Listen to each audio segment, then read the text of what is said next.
show with Artie, or did you hear that? Oh, yeah, with that Gindaloon Gary. A dirty wop. I did hear that Gary was very hurt. He expressed a great deal of hurt. I have an issue with Gary, too. Really? What's your issue? I think Gary is slowly starting to dislike me. He is hostile towards me lately, and I have a theory. Go ahead. I think he believes, remember all that bullshit that where people said Gary was trying to, get on my coattails and go to a bunch of things, and I'm upset about it, like Ralph had that theory. Right. Nothing could be farther from the truth, but I think Gary thinks I really think that way for some reason, because he was very paranoid about it. And since all that, I can't say to him enough that that's not the case. But I think he really thinks that, and he jumps down my throat quite a bit now. See, it's funny. It's funny because I was actually waiting to say that I think that you secretly dislike me. No, I swear I feel the same. Exactly what Artie just said. I feel the same exact way. I feel Really? like there's some weird thing that happened with Artie and I actually trace it back to a particular incident. What? Which I don't really want to discuss on the air that much, but all right. When you you dirty wop. Well, no, I thought that Artie just sort of wasn't liking me. But I thought it was interesting when you said yesterday you couldn't understand why I was disappointed.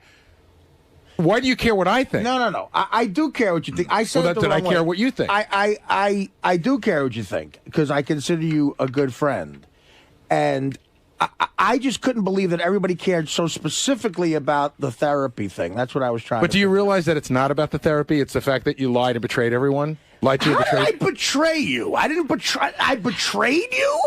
How does your life affected in a negative way by me lying to you about therapy? That's not betraying you. He didn't betray you. Well, he betrayed. In a way, he Betraying did you because is fucking your wife. I told you You that. fucked his wife? do that. Oh, That would be betray.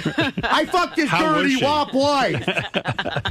No, Listen. that's betraying you. But your life. But now, what got no can I negative consequences. What can I because- ever believe that you'll ever say again? You've lied so many times. That's a different it's a story. betrayal. That is a betrayal. No, because you got to look at the motive why I'm lying. I'm lying to someone I don't work have with. to look at the I'm motive. lying to someone who's a producer of the show. No, you're lying to everybody.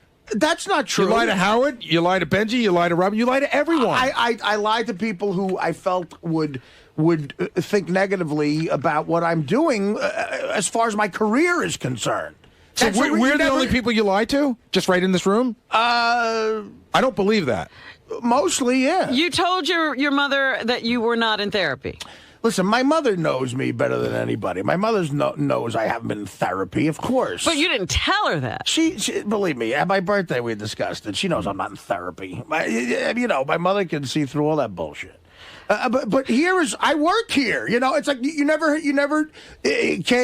Look, I'm too honest is the fucking problem. You people who I work with shouldn't even know I have a heroin problem. But that's you telling us. I know, so I'm too honest. What is it? But Artie, I'm a showman. You came in with the whole therapy rap because after you missed the Saget roast, right? You were getting so much shit that you had to come up with some sort of plan to get everyone off your back. Exactly. So I don't lie just to fucking lie. When I tell you I like the Yankees, or we're talking about something about my life from years ago where there's no consequences, I'm not lying. I don't lie about things in general. How do I know that? What do you mean? How do you know that? I'm supposed to know what the lie is and what isn't the lie?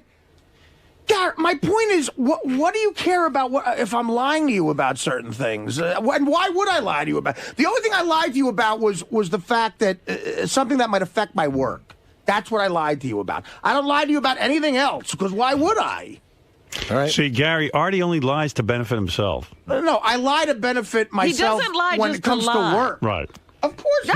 He doesn't lie. Just to lie? I did not get the program that tells you what the lies are for. Well, listen, the whole thing with lies, this sounds like some soap opera now. I'm not a liar. 99% of my life, I don't lie to anybody. But when I'm afraid something might affect my job, You lie. I might, yeah. And I might continue to do it. In other words, if you were married and your wife said, "Are you cheating on me?" I might lie. You might lie. There I might lie. You ever told a lie? Of course I have. Okay, well, here you go. You're a liar. You're a dirty wop liar. I'd like to think my percentages are slightly lower than yours. No, they're not, Gar. I guarantee they're not. I lie about things that, if I told the truth, would negatively affect my work life. Yeah, or I've had girls, who I've told I've never been with whores. You know what? Listen, while we're here, let's just get this done with, because what Artie said earlier, I do feel that there's some animosity of Artie towards me, and here's when I thought it started. Okay. Artie accidentally saw my check once. It was accidentally sent to him. Oh my God. And I am telling you that after that, Artie started to treat me differently. He thinks he saw something, and it was really weird. I really do believe that, Artie. Well, you know what? I think, I'm sorry, because I really don't, that has nothing to do with it. I can't believe that's what you just said. That's not even on my mind. But talk about fuck-ups. I got mailed Gary's check. And then here's... Okay, so... listen, man. Answer me this question. I'm ashamed. I opened it up thinking it was Okay, so answer this question. This is what they told me. I think you're lying there. I think you knew it was his thing. This is what they told... Well, hold on. This is what I'm getting. Just so you know, Artie. Yeah. What is that? They claim that they accidentally mailed my check to Artie. Yeah. They claim that they called Artie in advance to tell him that was the case. I think it was Artie's mother. Right. And to please just not open it and send it back. And then they claim he opened it anyway. No. Which I don't know that I believe that. I don't want to believe Garrett, they're covering their ass, man. Yeah, I don't want to believe They're covering their fucking ass. You don't think they're that organized to actually call Artie and say, don't open up the check? They sent the How wrong could they check. send my check to fucking somebody else? I don't know. How would they know after the fact that they sent the check to the wrong location? I would never in a million years do. They found out they sent the check to me because I told them. I mean, I don't want to. The reason I didn't bring that up is because I don't want to get anybody fired. I'm sure they've been fired already. I don't. Well, you don't have to worry about that. They've just been fired because not the names I heard were involved with it, and I don't want to get them fired. But there is a part of me that does believe on a smaller level that. Well, what about your check would make me mad? That you might have thought it was too much. I think it's too much. Garrett, you know what, buddy? I think Actually, you're I hate underpaid. you. How's that sound? But the other thing is, you know what? That's odd. That's a surprise. No, I never. No, absolutely not. The other thing is, there is a part of me that does believe that. Once that thing was planted in my head about me piggybacking on you, I know, dude. I start to wonder. And and listen, you didn't help it by making a joke every day before my we job went to make organic. jokes. I can't sit here and just He can't be nice to you. I all got the you. time. I got you. It's like Ralph calls up the wrap-up show and goes, "Oh, now you're going to make jokes." What the fuck am I here for? I'm not here to get analyzed by people. I make jokes. I'm Artie the joke man. Are you making jokes now? Artie the joke. Well, tell a fucking joke already. Okay. So this He guy, palmonomic. You ain't got the brain. You would bone. so this guy's reading a book in bed. He dips his finger in his wife's cut to turn the pages. Give Rodney a chance. Get ready a tan. Cunt. No, what happened was that was planted in your head. And you know what? People play people around there. And there's certain people who know how to get my goat. They know how to get your goat. They saw you were bothered by that, and they never fucking stopped. And I couldn't tell you enough.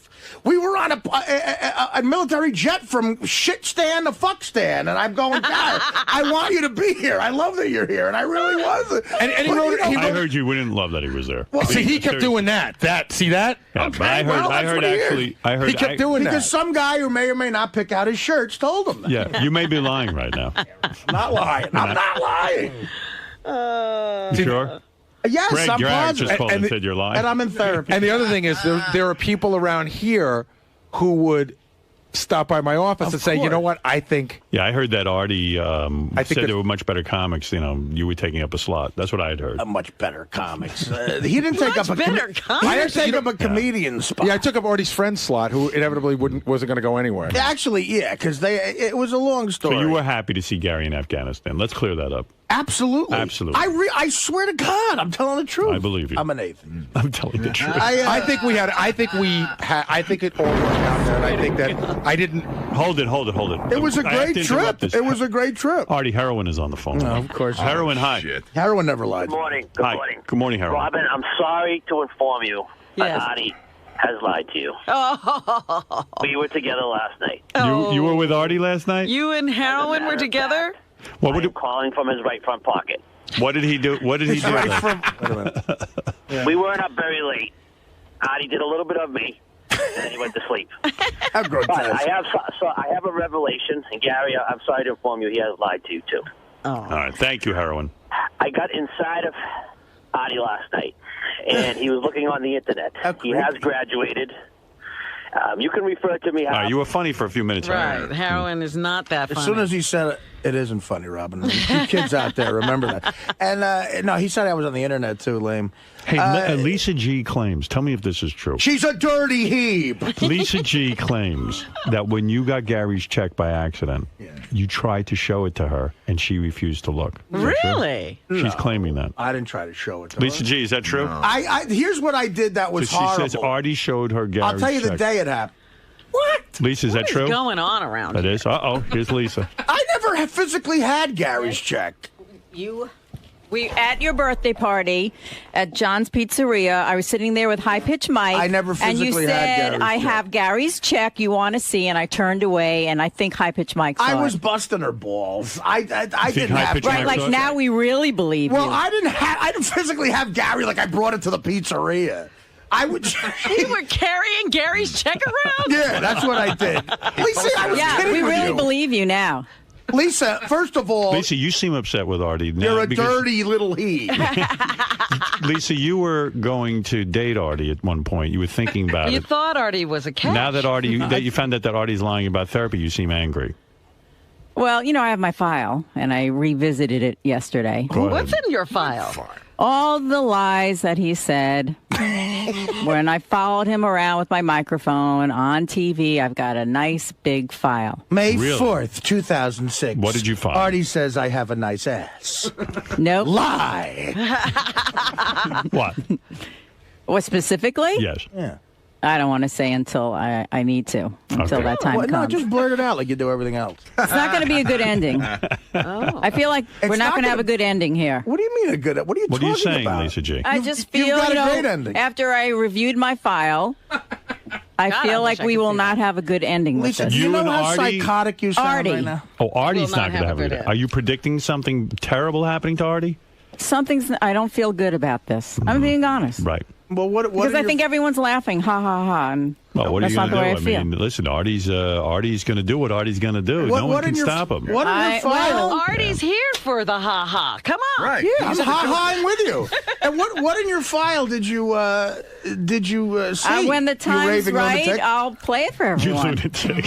What? He goes, what did you see in your file, you lunatic? You raving lunatic. Who else You do you sound crazy right now. You sound psychotic. Who else? I barely know you. You have a I'm file on me? psychotic? You're like Wait, J. Edgar I'm Hoover. psychotic? Yeah. You sound like, what's with you with a file on me? Who else do you have files That's on? it. Oh, please. You, Howard. There's a file really? of you with pictures and hearts and all sorts We of hired another Called a fucking stalker. shrine. That's not a file. Howard Stalker job placement. Pictures of you and Beth with Beth cut out. Single white female right here. Yeah, it is. She is. Lisa G is an excellent reporter who keeps files on everything everyone says, and she is. No, really, it's really Artie, some of the lies that he has said. You've been charting the lies. How could I not? When did you start this Why file? would you do that? This is fascinating. Well, you are such a reporter. When did you start this file? she's such a crazy person. Look who is talking. Who is crazy? Lisa, every problem Artie, I you're have a is liar. justified. It's sad. Keep going. I'm I a don't care. drug Keep addict. talking. Drug addicts like, so there's a definite listen. There's a logical reason why I lie. There's no logical reason why you have a file on me. You're crazy. That's crazy. You're a nutto. Look who is talking. And I was going to bang you, but I'm afraid when you bang a crazy person, it gets crazy. But that's the best sex. Now, where's Jason? Jason claims that Artie did have Gary's check at the pizza party. What? How would he know? When High Pitch Mike comes in, you ask him. Jason, what do you know about Did you this? see it? Artie, don't throw anything at me. I just wanted to How back could up. I miss? That's why I said don't. Move, I can't see Robin. No, I just wanted to back up Lisa on that since Artie's being truthful now. I mean, you did. You had the check out and you were showing it around the party. You were, saw dude. the check. I saw the check. Wow. I did not see the amount written on the check. Honestly, that is. I never physically had the check. Maybe you know you were what? high. My mother had it and never ever showed it to me. Then how'd you know the amount on Then it? how'd you get it in your wallet? Because His mom told him. No, my mother called me up, and I went over and looked at it. But What is it, a my museum mother artifact? listen. My mother knew the amount, so my mother was never, Jason, you're claiming Artie had the check and he showed it to you? Jason ran away. Oh. Was Gary at that party? I was. Did he give you your check back? No. He Why didn't. wouldn't I do that? Why wouldn't you Dad? do that? What happened was That Artie, sounds like he was joking. what had Of happened was course I was joking. Artie was in a- I listen. never physically had the check. Jason, you saw the check. He was showing something around. I mean, look, we're all. Maybe he was kidding with a piece of paper or something. You're such a gullible little fruit. Oh, okay, so I made up out of thin air that you had Gary's check. That you knew how much he made. I knew how you were much upset by how much he I made. did know how much he made. Yeah, see, that's the thing. I was joking about Then it. other people, Yeah. like Artie started talking about it at the So party. you feel Artie got angry with you after he saw the amount of money you made? You've always I don't had know that feeling. But wait a minute, there's a angry. bigger issue here. I think it's more backtracking on resentment. that. Resentment. And all of a sudden, I didn't have the check. You were showing something around. What was I showing Artie, around? that night at the restaurant, Right. You said, "I have Gary's check. I know how much he makes." It's kind of upsetting me. I knew how much he Lisa made. has the same story. There's other guys in the back room with the same exact story. Are there really? Yeah. That I physically showed them the check? Physically showed the check. I'm trying to remember if you physically had a check in your hand. My mother- I remember seeing something in your hand with a figure written down. Who else is saying yeah over there? Benji. No, I'm Oh, saying Benji saw it too? Artie might have joked around and written something down, but that doesn't mean he had the check with I him. did not have the check. Sounds with like me. he was Well, walking everybody knew about the I check. see. I talked to Artie about the I check. don't was trying to back up deny. I don't Lisa's deny story. not. I told people about it because I thought it was funny. It wasn't that funny to me. It had happened. It had happened 10 minutes before I got to the party, and I had a couple of drinks. And I was like, a funny thing happened. That I agree with. did- Artie had a couple of drinks, and then when I mentioned to Artie that I would rather he not talk about it, he stopped. Of course but I he did talk to. He did get to a lot of the party before I got to All right, him. so Artie is now saying he is not angry with you about your check. All right, that's good to hear. I really am not. But is he angry about anything else? And if you call my mother really wouldn't lie. She'll tell you she never physically sent me that check. She mailed it back. So that's- and if I had your check out, of course I would just hand it to you. All right, so that's a good question, Robin. Do you have any issues with me at all? No, I think I do. I don't because I'm you telling have you, issues with? after years Gary. of people getting in your head here, you got it in your head that I had a problem with you, and I think you've been like snippy with me lately because of it. And, No, I mean I'm upset about. Aside from all of that, I am upset about the way you're acting, just because of. Again, you're making me sound like I'm gay. But I do. I'm care. not. You are. But I care about you a lot. I to the care point- about you a lot. And if you said I need to leave the show for 2 months to go get better, I would say that that's a great thing. I would rather lose you here and keep you in life than just have you fucking come in here every day. But now and you just- couldn't be sure he'd be getting the help within that 2 months. That he is might true. just be taken on. That is true. He At might the be end of the just day, relaxing. Yeah. Artie, at He the end of might the be day, in Italy. it's about you. No, I sounds know. gay. Listen, and when I tell you, here's the thing. See, so now when I tell you I believe you care about me that way, you'll go, you're lying. Like I don't know what to say, No, man. but when you- I understand that. Artie, do you believe that Gary... You want to know how much Gary made? Yes, please. And write it down on a sheet of paper, and then I'll pass it around. Matter of fact, I do want to know what he's up to. But do me a favor. He's underpaid. Is he? Okay. First of all, I don't even know. Here's a funny thing. I don't even know That doesn't what it. sound like a real applause. I don't even know what it was that Artie saw, and I don't even know, what check he saw, whether it was for what period of time. Here's what I'll. So I don't know what's in his head. Here's Can what I I'll say admit to. something? I swear to on my father's grave that I did not have that check at that party. And I would have given it to you if I did. What I will admit to, which I should have showed more willpower, was my mother gets my checks. And she called me up and she said, listen, Art, I feel bad. I was sent Gary's check instead of yours by mistake, and I just ripped it open a lot, and I looked at the amount, and it was a different amount than usual. And I started looking about why it would be that way. And she saw Gary's name. Right.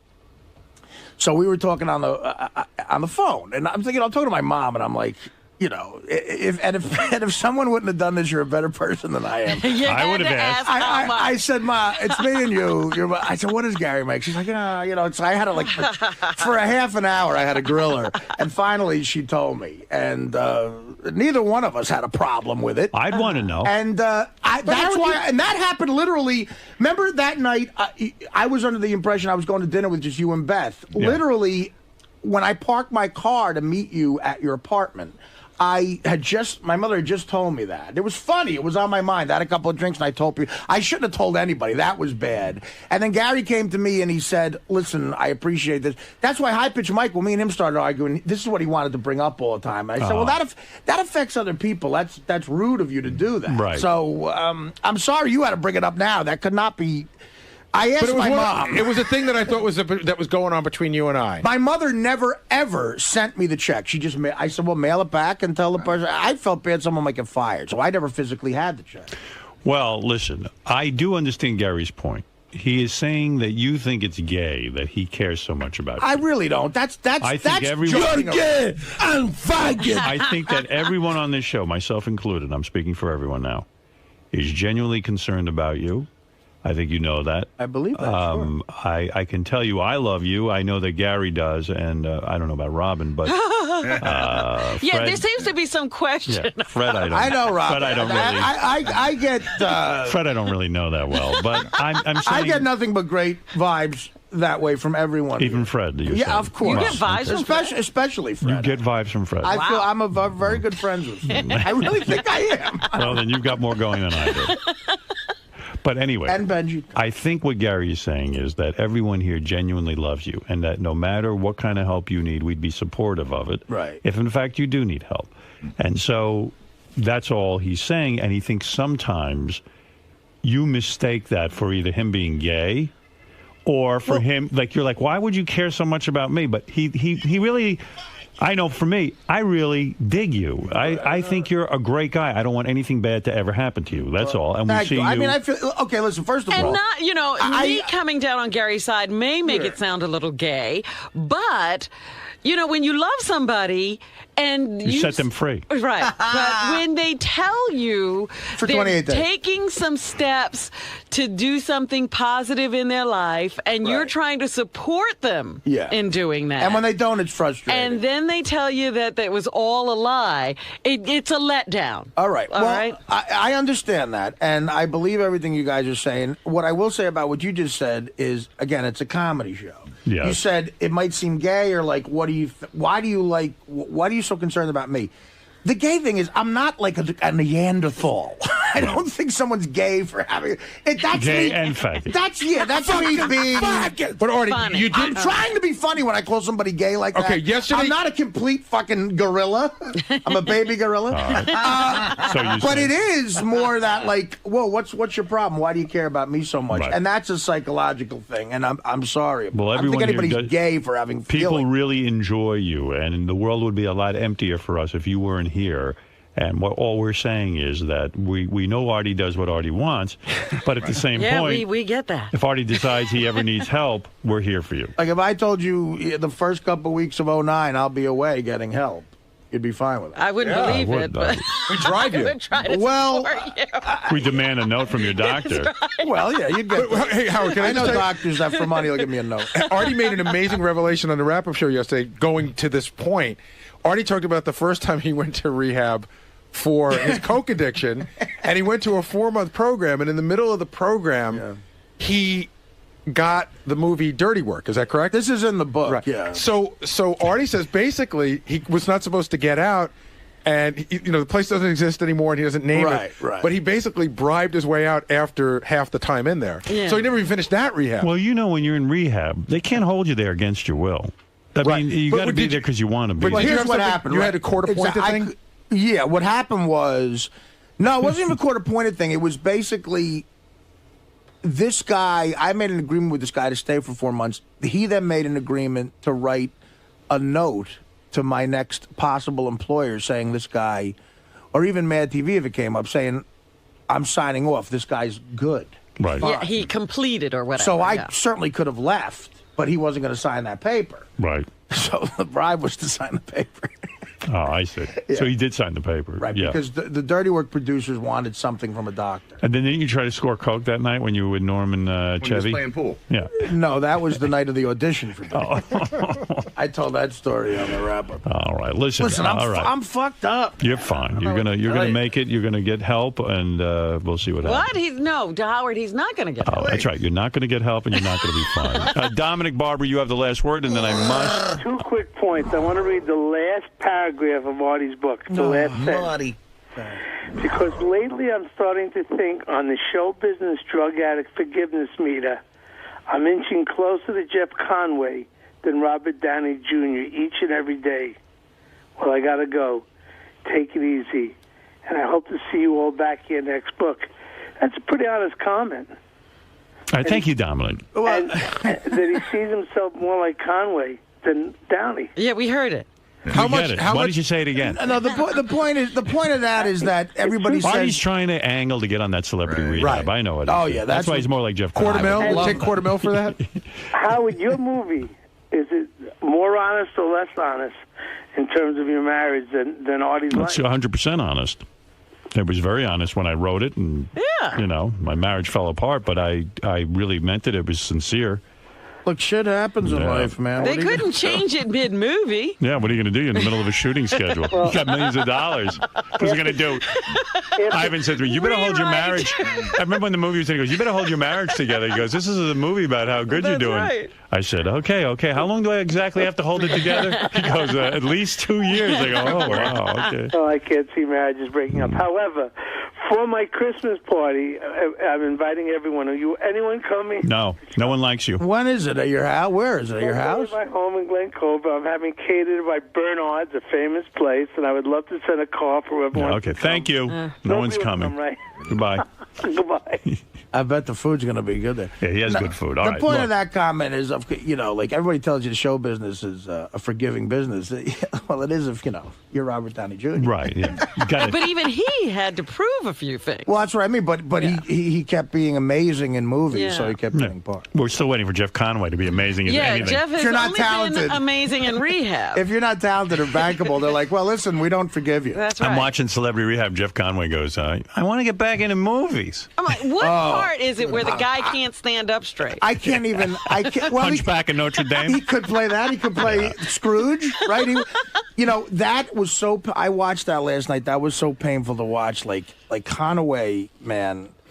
Again, he stepped up when Gary Busey got boring, right, and took over again. Like that one part where he's saying, because I can relate to it so much of the fear of that happening to someone in show business. Like, I can't stand the failure. He's letting it all out. Like I can't. I want to act again. He goes, I want to win an Academy Award. I want to win the Oscar. Please. And Dr. Drew has to sit there and go, I think you're going to do it. Maybe you should be a teacher. I got to tell you, they say Mickey Rourke is going to be nominated for an Oscar for that movie that he's in. He's never been in Celebrity Rehab. He should have been, and I would have thought he could never be in a good movie again. This is all fascinating, but I must take a break. I have such a funny story about that movie the next time you have time, the Mickey Rourke movie. I want to hear about that. The wrestler? I have a good story. Were you up for that? I auditioned for it's really it's a typical story about my life, and addiction comes into it. I can tell it quick. Okay, go ahead. All right, the guy who directed that and I think wrote it is a guy named Darren Aronofsky. He did a movie called Requiem for a Dream. Did you ever see that? Yes, great movie. Unbelievable movie. And so I haven't taken. I used to be great at auditioning, man. And I suck at it now. And this guy called me up and said, Darren Aronofsky personally, he says he wants to see you for this movie, The Wrestler. Right. At the time, Nicolas Cage was doing it, not Mickey Rourke. Oh, this is many years ago. No, this is just last year. Okay, Nicolas Cage fell out, and I read it, and it was like with Nicolas Cage, I didn't want to do it. I was like, it's just going to be. I'd rather do the Howard Stern show than be in some shit Nicolas Cage movie. Right.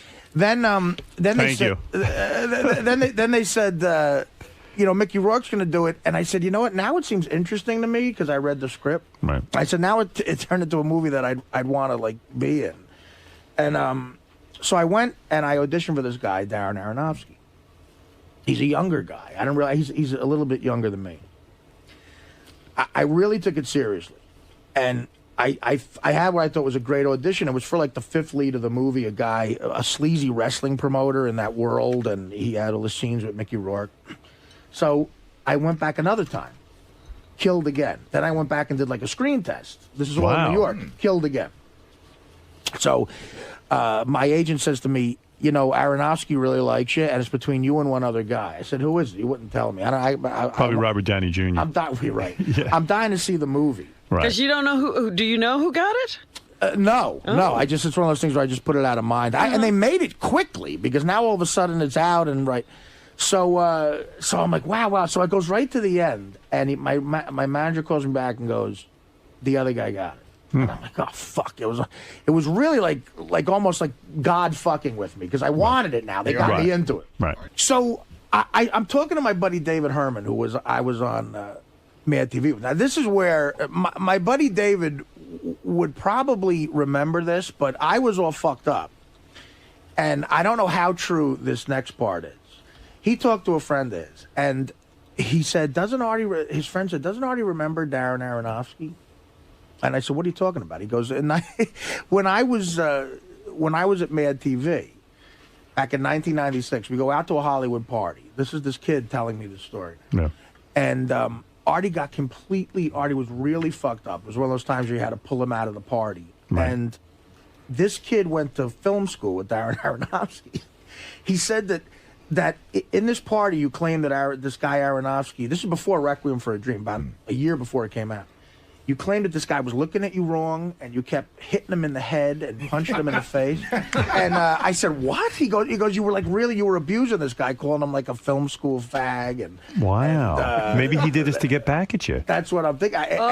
So he said to me, do you think he could remember that? And he's just fucking Sure with he it? would. Who would forget that?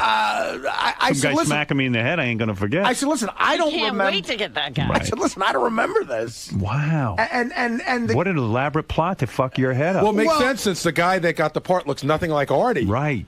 Yeah, completely physically different. Again, but you see, I don't. Maybe there's a chance he forgot it because he didn't forget. He thought you were that guy. Like maybe he thought, wow, he'd be perfect. This for the guy's he's such a scumbag, such a dirtbag. Yeah. But he was so nice to me in the auditions and never brought anything like that up. So. I don't know. Maybe that's it's a very dark way to get back at someone. That would be almost criminal mastermind. Yeah. Have you seen some of his movies? Marissa Tomei. He seems like he'd be that kind of guy. Wait, everyone's talking at once. What is that, Fred? Have you seen some of his movies? They're very intricate. They're very cerebral. Right. Well, very plotted out. He seems like he's that kind of guy. I love Requiem for a Dream. It's a great movie. Yeah. Yeah. Really and amazing. That's about as dark. That's about as depressing as a movie could possibly be. The ending. Did you show him Gary's paycheck when you auditioned? So now I'm thinking but this other kid was a film student and an editor, and while I had a problem back then, I don't know. It's like there's some for some reason I think the kid's fucking with me. I don't know. Do you know who else is in the movie? Woz. Maybe Woz got your part. Who's Woz got that part? Who's Woz? He's a guy we know. Used to work the door. At, the doorman guy. Doorman. Howard, Marissa Tomei's in the movie. She does a lot of. I was just looking at pictures of her yesterday. Full frontal nudity. Look at these comedians. Todd Barry and Judah Freelander both got parts in this movie. Yeah, Judah. Yeah, is, I see Judah Freelander. I think in an elaborate way to fuck with Artie's head, they gave parts to every comedian out there, and Woz. And a doorman. If they wanted to get back at Artie, they would have given a part to Levy. Judah and Todd are great friends of mine. Judah's a great actor, actually, though. Right. All right. Listen, I'm sorry to hear that you were rejected, and that goes back to your point about Jeff Conaway. He can't take the rejection. The rejection sometimes is very hard in show business when you get that close to something, and then you blame yourself for not getting that part, and you don't know why. You sit there and you go. And you know what it could have been? What more could he have done? It could have just been that the guy goes, I see an older guy. You know? Or, the physical thing is just not the right. And that's a great story, obviously, that I just told. But to me, I don't believe it. I really don't. I don't think that happened. You don't believe that he just was fucking with you? I don't believe that. I don't believe I slapped him around. Okay. I believe I might have met him. I really do. I don't know. Like this other kid might. I still believe you're going to a therapist, so I don't know what to believe. This other kid might. I don't think he does heroin. How's that? This other kid might dislike me for some reason. Who knows? Somebody's fucking with you. Yeah. All I know is that's true. I'm not going to see you in the movie. Yeah. Gary, where does this leave you and Artie now that all this has come to the forefront? Well, Artie says he's not mad at me, so I guess I have to take him at his word. But in all seriousness, it probably. I'm glad we got it out of the table. It probably merits an off-air conversation. I'm not sure how much different it will be because Artie doesn't like to talk about stuff like this off the air. But since it's obviously an issue for both of us, we both have the same feeling that the other one is harboring some resentment. It's probably, we probably should talk off the air. Can this relationship be repaired? Yeah. Can you guys get back to where you were? No, totally. I mean, I don't know. I mean, we can get back to, I don't know. I mean, I'm having a trust issue on top of it that has nothing to do with how we feel about each other. Now, the trust issue, even if everything was great, it would still be a problem. By the way, did you hear the big promotion for Artie-Lang.com? No, what's that? This afternoon, I'm showing a picture of your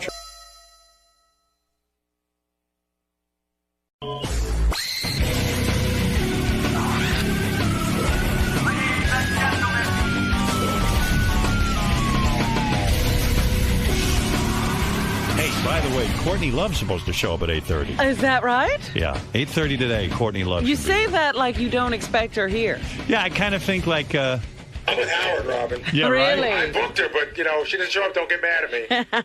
I can't imagine she's going to have it together enough to come in. Well, she's changed her name to Courtney Michelle, remember? She's not Courtney Love any longer. I think it's... No, wait a second. Courtney Love goes on stage.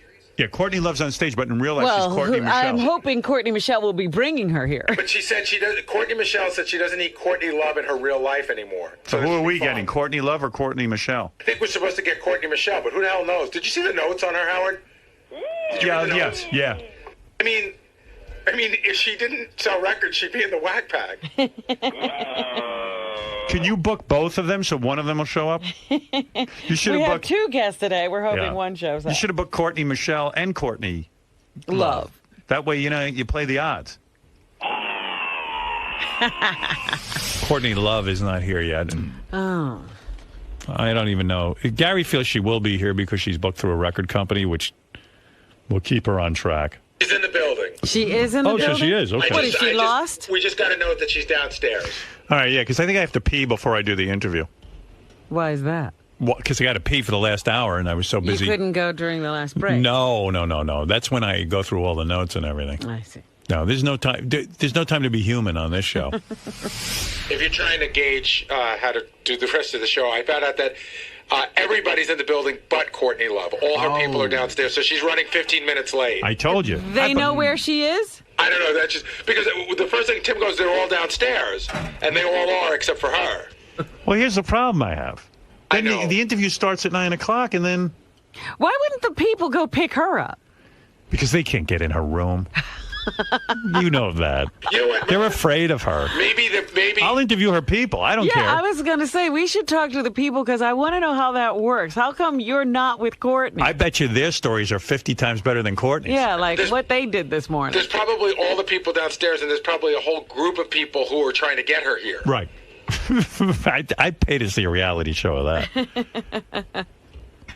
Shouldn't she be handcuffed to a responsible person? Well, that's what I'm saying. Some person should have been assigned to her and all these people. And by the way, when they tell you she's 15 minutes late, it's usually a half an hour. It means they don't know.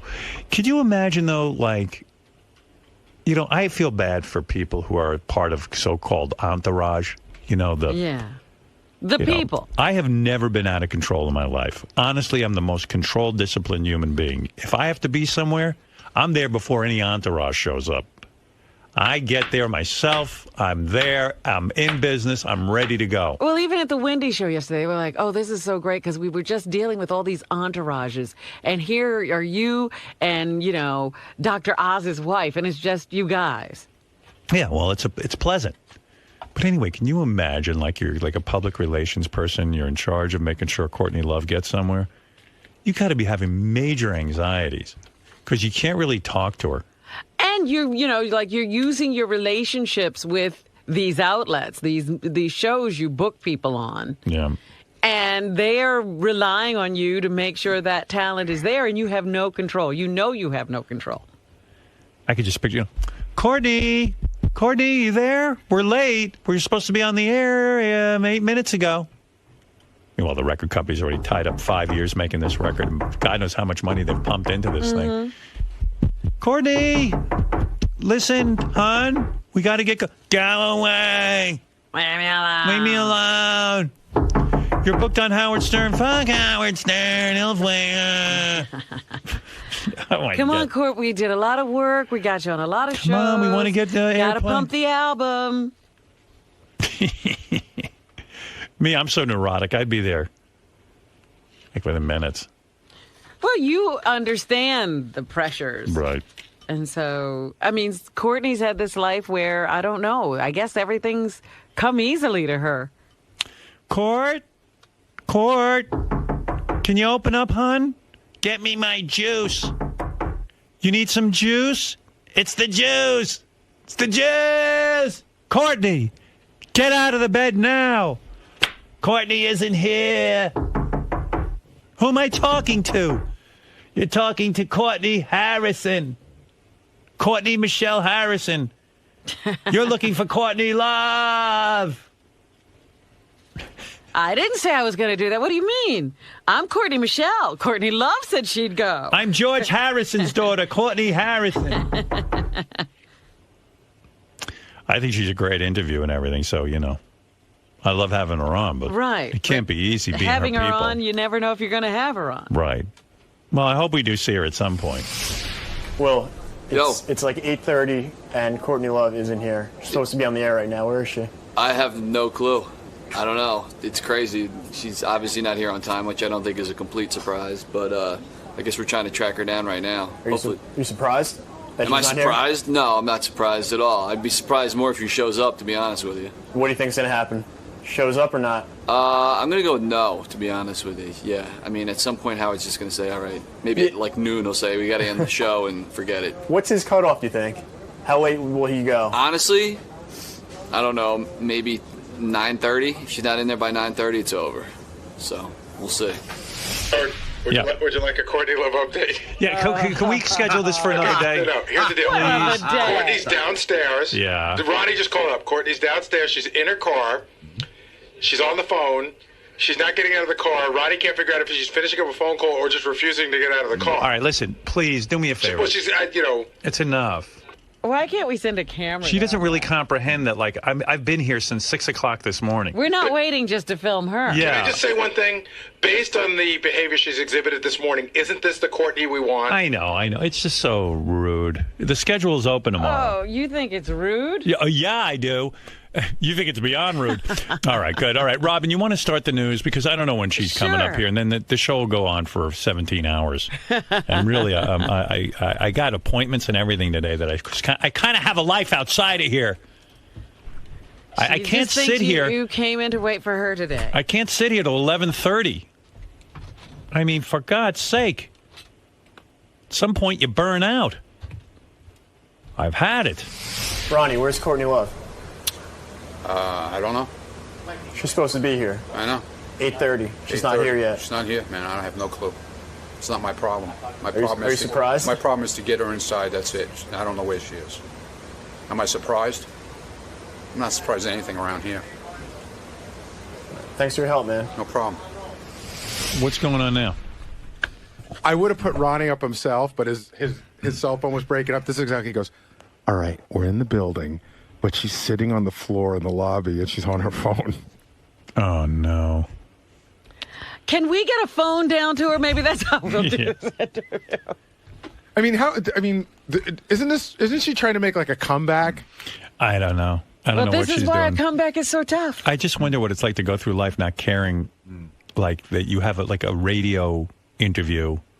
Or anything else. I mean, she's lost her child, Howard. I know. But I think you're so right about those other people. It's like you can yell at her, but you can't get mad at her. It's almost like you have to coax her like an animal. Like you have to leave something that she'll follow. Right. They don't pay those publicists enough.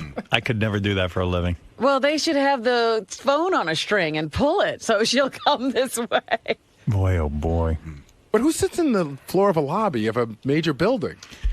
I don't know. She does. That's called getting attention, I guess. I thought she had it all together. I think we might have gotten Courtney Love today. Yeah, I don't think that's Courtney Michelle Harrison.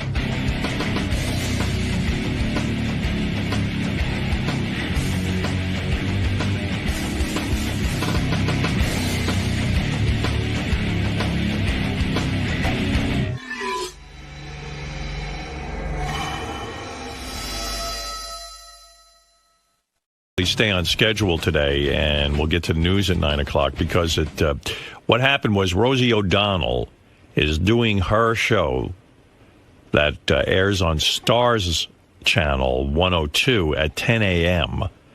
She's doing it from a studio here, right next to where they do the wrap-up show. Mm-hmm. So Rosie invited me on as a guest. She said, would you just stop by and say hello on the air? Which I'd be happy to do, but usually we go to about 11 o'clock, and then, then we have a staff meeting on Tuesday. So by the time I get done, she'll be out of here. So I thought maybe what I'll do is I'll do the news at 9, and then at 10 o'clock I'll walk over, and they can air it on here and on Rosie's channel. Oh, okay. So, and I get to go home. Well, yeah, I mean, I guess. Sure. Go do whatever you want.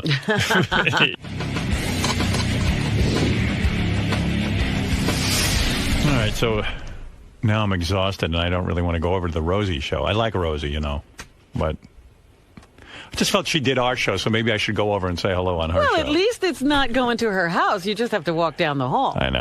It's time for my to go back to the office and do some work. I mean, take a nap do some work. Early yet. You wouldn't be going necessarily at this time. All right, so what is it, Gary? You should go over, but I heard we just missed the riveting Brian Phelan Rosie interview. I guess Brian went over to set up some equipment. She started interviewing him. He's a good interview. I've interviewed him many times. Exactly. What's going on? Rosie is in a studio next to where we do the wrap-up show. Right. So you'll do the wrap-up show, and I'll go over and do Rosie's show. Right. As soon as you're done talking, you'll do Rosie's show, but we're going to hear it here, right? Yeah. I'm going to go over there now, Robin. Do you mind just vamping till I get in the studio? Sure. You got a long walk. Who are you going to talk to, Fred? That's who's here, and Benji. I can't even see Benji. What is the topic? What is the topic? And then you'll hear me go, oh, hello, Rosie, I'm dropping by. I'll do a Fred moment. We'll find out what's been going on with Fred. What if I start talking during it? You're taking a wireless mic with you? No. I'll just walk down there. I'll be on and I can be there in a minute. It doesn't take long for a Fred moment. All right. Well, I'll see you tomorrow. All right. This is a bonus to our fans. We're going to find out what Fred's been up to. As Howard takes his triumphant walk, he's going to grace Rosie with his presence. And I have to watch Scott try to get prepared for all this. Hello? He's coming down the hall now. That's very distracting, actually. Am I blinding anybody with my bald head? So, Fred, what has been going on in your life? I've actually watched a very interesting show last night on Bio. I think it was called, these guys were going up for parole. Uh-huh. I wish I could remember the name of the show because I'd recommend it, but it's like these guys go up before a parole board, and they tell you about all their crimes and everything like that, and they have to, convince this parole board that they can be let out on the street. And after you watch this show, you realize why most of these guys are in prison and should never be let out. Okay, I think I'll start watching Scott again. Look at all these people. I think it's time. Wow, oh my God, this is like a television This show. is exactly what it's like. Hello, Howard Stern. Hey, Rosie, I just dropped by. How are you? Who is everyone here? Well, next to you is Jeannie Weenie, and she's my friend from Comac. Hey, Jeannie, how you doing from Comac? And then we Comac's a nightmare. Isn't it a nightmare? It sure is. Yeah, and there's, we got a Deer Park right there, your cameraman. Oh, yeah. Brian is here. Who is this That's Helene. Woman? Helene. She does my hair and makeup, isn't she? Nice, sexy. Thanks. I like you. Yeah. And she wasn't good enough for you to make the cut? No, believe me. What? We tried, Helene and I. She's got that heterosexual thing in the leg. You're into guys? Yep. Ugh. Very. young, Howard, young, sexy men. guys. Yeah. She dates 20-something-year-olds. How are you? I'm pretty good. Yeah. Now, this, let me describe to people that this is more of a professional setup. This is almost like you can't let your hair down. Exactly. It's not good for me. And you look made up. You have hair and makeup. I did GMA today. I did Good Morning America. What are you promoting now? Are you promoting Sirius, or are you promoting the fact that you have a new girlfriend? That's what it's all about the girlfriend. It is. That's what it gets. It sort of felt like that. No, I have a new documentary on HBO. That I did with Sheila Nevins. Which is about... A family is a family is a family. It's all about kids. All about kids. And what kind of families are in the country, and you'll like it. Oh, that's why you went on Oprah. That's why I went on Oprah. I didn't think you liked Oprah. I do like Oprah, but I'm intimidated by her. I had a sort of strange You know what happened when I got on my TV show in '96? Right. All of a sudden, I was in competition with her. Right. And here was somebody who, as a woman, I grew up like, oh my God, that's the woman from Baltimore who made it and beat Donahue, and so I had reverence for her, and then I was in competition with her. Yeah, and it messed me up. Right, because you were on the same time as Oprah. Right. And after all, Oprah is the benchmark. Correct. And then suddenly here you are, another woman. Right. And now you have to steal audience from her. And yet you were successful. Right. Because I came on in the summer while she was on hiatus, right? So it's true that there's room for two at that time slot. In other words, it's possible. Did you steal audience from her when you came on? Well, when I came on, no other show was doing what I did. Like Merv, everybody was doing Let's Beat Each Other Up. Right. Right? Yeah, you had like a nice show. I had like Merv, like we watched in the 70s. And so that worked. It worked. And did you steal audience from Oprah? I think I probably made a dent into summer for audience, but her numbers were always probably double what ours were. I was never really in competition. I've always said to Rosie, hello, a lot of women around here. No guys work on this show, huh? Just one, Pete. There he is, How you token. doing, man? The rest of them we put behind the booth, like you put Robin. We put them all exactly, back there. Yeah, a lot of women. All right, now you're smiling. Gets me nervous in here. No, you kidding? This is your dream. Should they all get naked? I'll make them get naked for you. Ladies, off with the clothes. Yeah, why is no one naked on this show? We were waiting for you. Rosie loves a naked. Oh, you don't want to see me naked, honey. You have no idea what that looks like. But the fact that you stole audience from Oprah, and you were able to succeed in that time slot is quite remarkable. And I still say to this day, the idea that Rosie walked away from the show is almost unheard of. Yeah. I mean, I don't get it. Right. Making all that dough, all that success, but you were healthy enough. This is a true sign of health that you said, I had enough. I had enough. I made enough money. That's right. Most people are addicted. They can't give it up. I know, but once you hit a number, was there a number that you thought, once I hit this number, I am done? No. There was for me. And that was $100 million. You got it, buddy. That's what it was. I hit that money. When I heard somebody told me that's what I had, I thought, I am never going to work again. Goodbye. So you had made $100 million. Did you get nervous about money at any point when you walked away? Did you say, wait a second, I'm spending too much money? For example, you invested $10 million of your own money into the Boy George musical. That's right, Taboo. And you didn't make the money back? At all. Did that freak you out? Did you say, I have pressure now to get back? Not for a moment. In fact, as soon as I left the show and I heard I had 3-digit millions, I said to the money people, I never want to talk to you again. I never want to see you again. And if I ever have financial trouble again, I will sue all of you. Because when you say the money people who invest the money for you. Yeah. And where did you invest this money that you were able to make a great amount of money with it? In other words, did you put it in bonds? Did you put it in stocks? You could put it anywhere when it's $100 million, and you could live off it the rest of your life, just the interest. But a lot of people have taken a hit in these financial times. Even people like you have $100 million. Yeah. That the interest, you have to have seen the interest go down, right? And on your investments. Do you want to know the truth, Howard? Yes. I never look at it. You don't know what you have? No. You don't know how much of the principal of the $100 million you have? No. You might have lost $30-40 million in the stock market, and you don't know. Right, and it's irrelevant because my money is in the lowest, kind of safest, sort of nerdy, don't gamble with it kind of. It's in bonds. Right. So it doesn't really affect me that much. Right. And I also, I shop at Target. So my budget is. My money guy goes, last year you spent $52,000 at Target. Can we knock it down to 42? I'm like, all right, I can do that. Are you a big spender? No, at Target. I get anything I want. Do you have lifestyle? In other words, how many homes do you have? I have a home in Miami and a home in New York. But the home in Miami is, on Star Island. It's a huge movie star house. Right. And the place in Nyack is probably similar to yours in the Hamptons. Now, the house in Florida. Yeah. You got to have a lot of staff that run this thing. You're not there all the time. I have one woman who lives there with her mom. And that's it. There are 2 guest houses on the property. She lives in one of the guest houses. Boy, this sounds good. This is good. $100 million is a nice number. That's a number, and then you can, the rest of your life, you could coast. And that sounds like unbelievably grandiose to people who are making like a living, but when you get into that insane money that we make. I have an illness. I never think I have any money. Really? Yes. Now, even with this huge deal that everyone knew you had in the $500 million area? I don't feel as if I have money. Seriously? Yes. Now, do you think it's because growing up on Long Island? Yes. And you grew up like in Roosevelt in a shitty neighborhood. And did you like go to Corvettes and get all your stuff at John's Bargain Basement? And I had nothing. Yeah, there was nothing. Right. There was nothing. Right. And I don't feel like I've made a. Are you all right? How much money are you making over here? She's like 100 million, 200, 500 million. What is this? I know. Making 47 cents. That's right. Poor woman doesn't wear shoes. How many people you got working on this show? We got 10. 10 people. 10 people total. On this show. Yeah, we got. Who do we got? Yeah, and is it going? Are you happy you came here? I love it. You love it.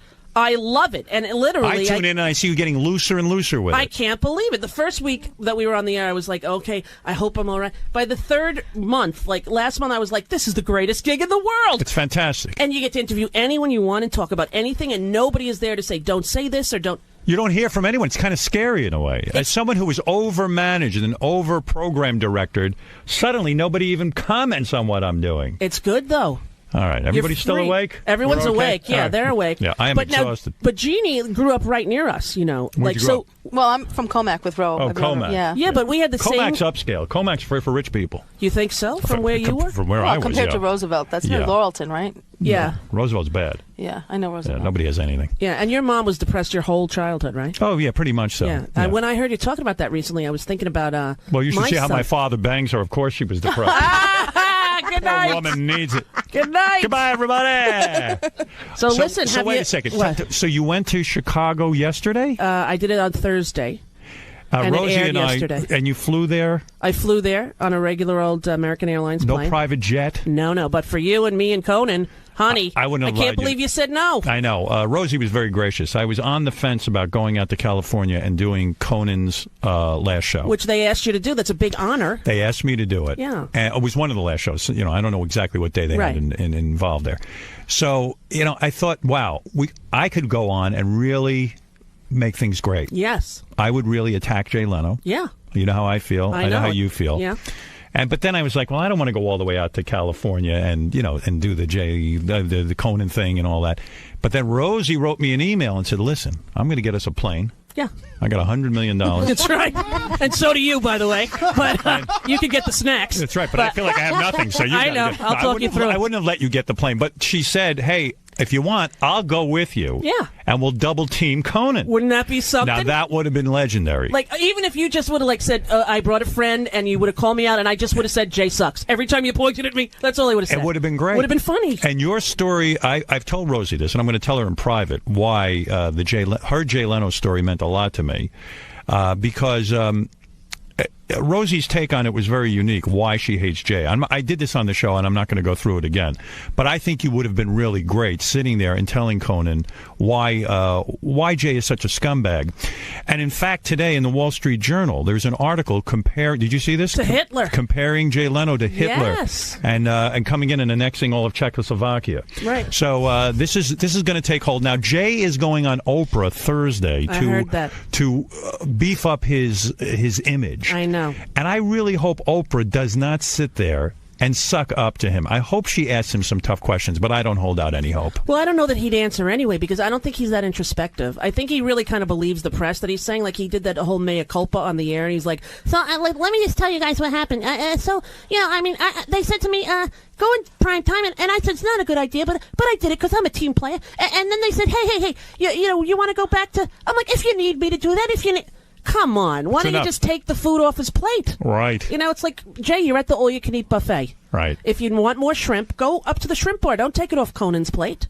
Rosie's evolved in the sense that she understands that you don't have to have everything in this world. You can share the Tonight Show with other people. Exactly. You don't have to have everything. And that is very evolved. That's what I'm learning in therapy.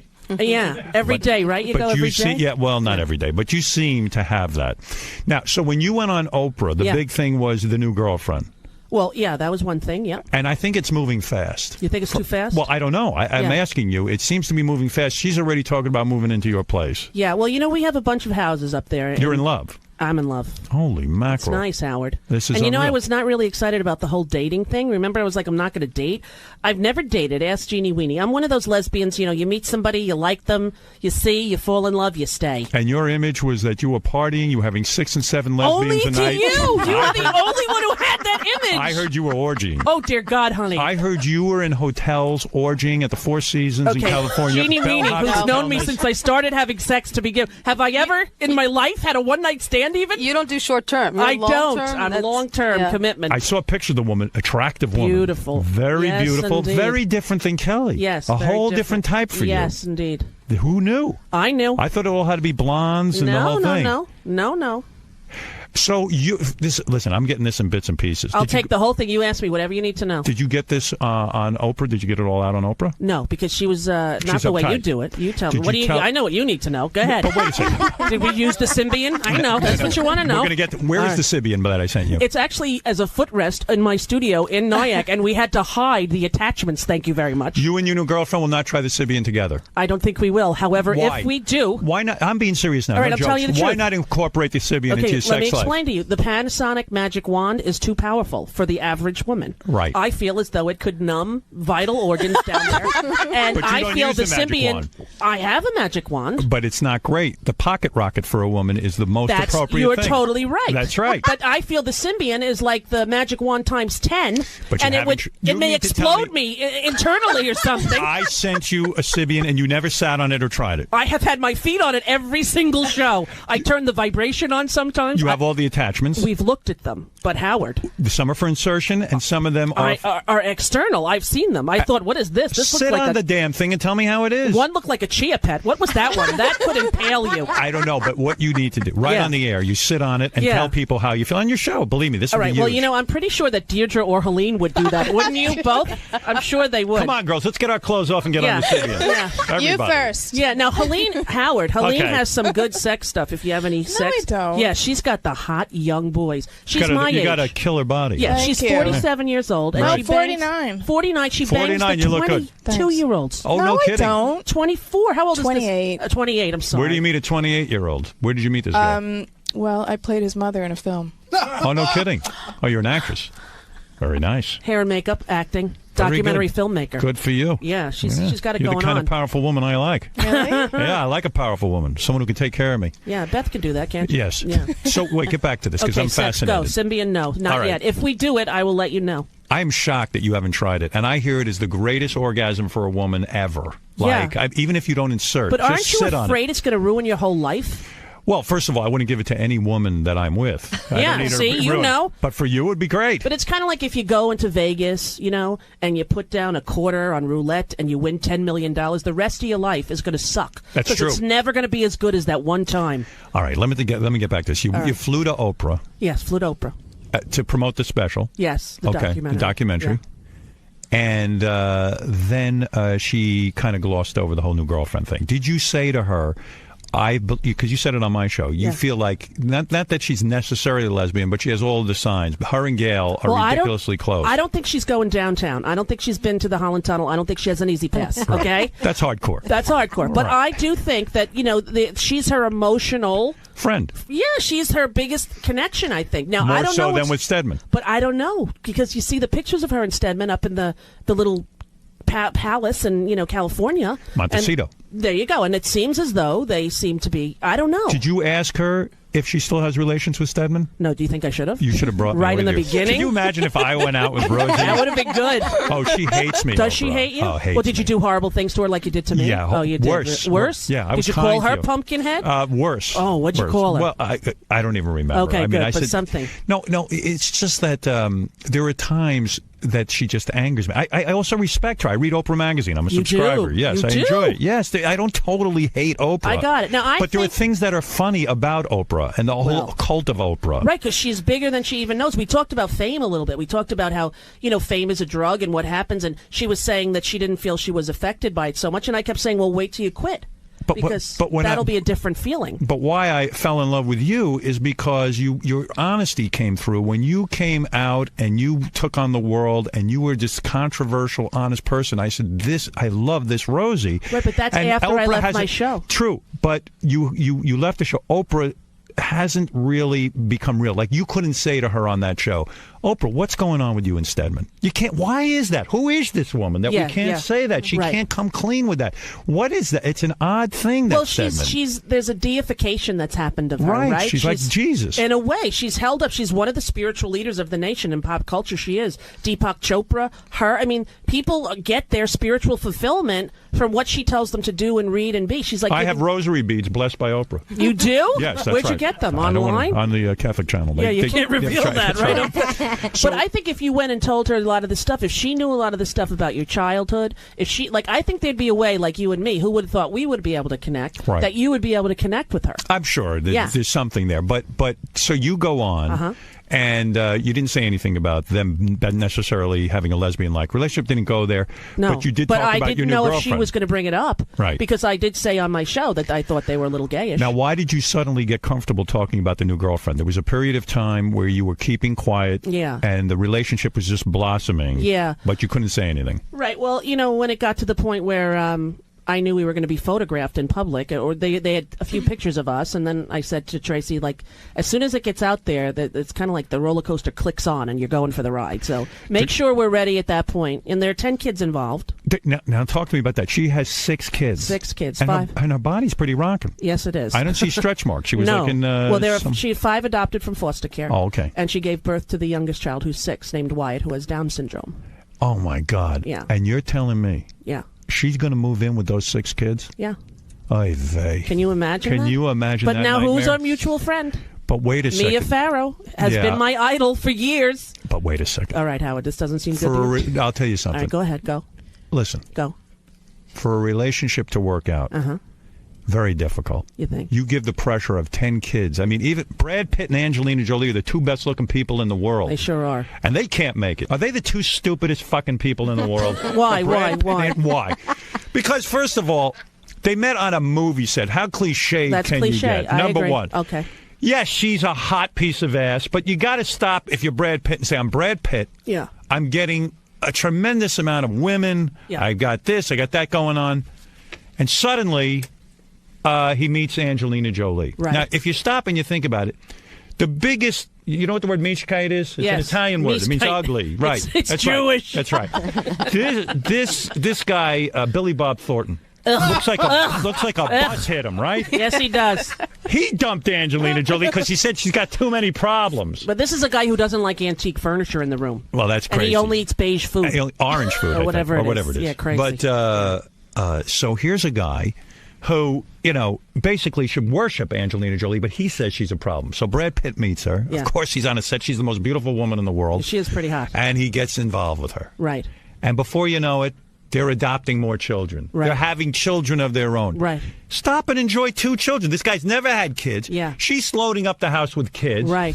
He's miserable. She's miserable. You can't just take kids in like they're stray dogs. You've got to sit there and evaluate what kind of father you're going to be. You take a rest. You figure it out. Am I emotionally able to take care of these kids? Right. He's procreating. He's like a salmon. He's spawning. He's swimming upstream, this guy.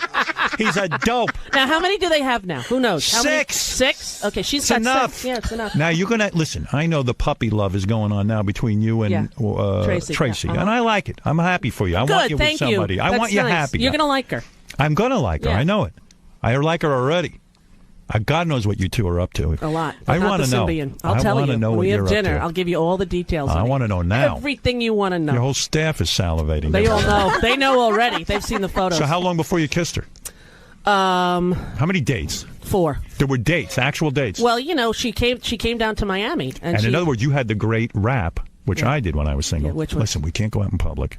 Yeah. Come over to my house. Yeah. We'll hang out. We'll have dinner. Don't worry, everything will be fine. Yeah, that worked. And it's great because skip all that horse shit. Get her right in the house. What you know what was funny is that she said when I said, you want to come meet me in Miami? And she's like, yeah, I'll get a hotel. And I was like, actually, I have a guest house, and you could just stay at the guest house. And she was like, all right. And so she came down there, and then she told me, like, I told her a few days later, you're the first person I ever invited here. And she's like, yeah, right. But you met her on the internet. I did. On your blog. Right. She asked if she wanted to trade art. A lot of artists write in and they trade art. That's from the crafts you do. Right, because I do painting and everything. And right? she does painting. Yeah, she's a great artist. She was a sculptor major in college. I like this. Yeah. So I looked at her art, and then there was an article about her there about what she did. She owned 2 stores in Seattle. And art stores and And you were attracted to her from the picture you saw of her online? The picture was tiny. It was like a postage stamp. All right, but you were connecting. Right. She had 4 children, and then she gave birth to the 5th, and then the sibling of the first 2. Right. Was in a lot of foster homes. Asked if she could stay.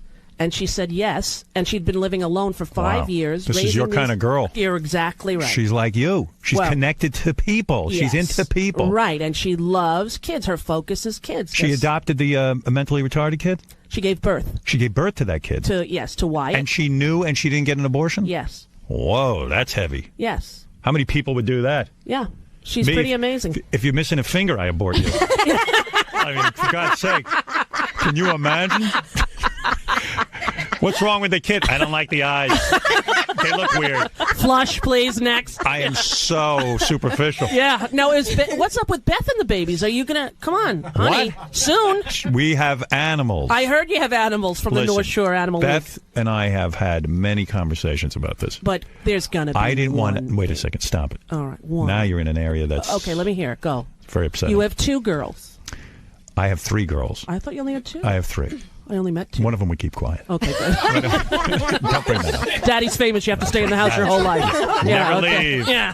No, I have 3 girls. Uh-huh. They're great kids. Right. My youngest is 17. My oldest is going to be 27. That's the one I didn't meet. That's right. Yeah. And so, I've been through the fatherhood thing. Right. I think I did an okay job. You know why I know you did a good job? How do you know that? They love musicals. They do. They do. I'm telling you. They don't even you like got a kid other who kinds. likes musicals. You're a good dad. Just musicals. All right. That's all they sing. Rent. Yeah. Rent, I hate it. I sat through it 2-3 times because my kids love it so much. I was ready to hang myself. Well, I'll take them next time. Right. That's I your will thing take now. Them. Yes. That's right. I got Aunt room. Rosie. Yeah, 12 kids now. Yeah. We'll take your 2 and our 10. I don't know what's going on in your house. I swear I'm bringing a camera. Bring this camera crew right into the house. Yeah, especially that cute guy from Kings Park. So wait, Beth said she will forgo motherhood because... No, Beth, look, it's not forgo. She said, now, maybe she's lying to me. I don't think so. She says she does not want children. Really? Yes.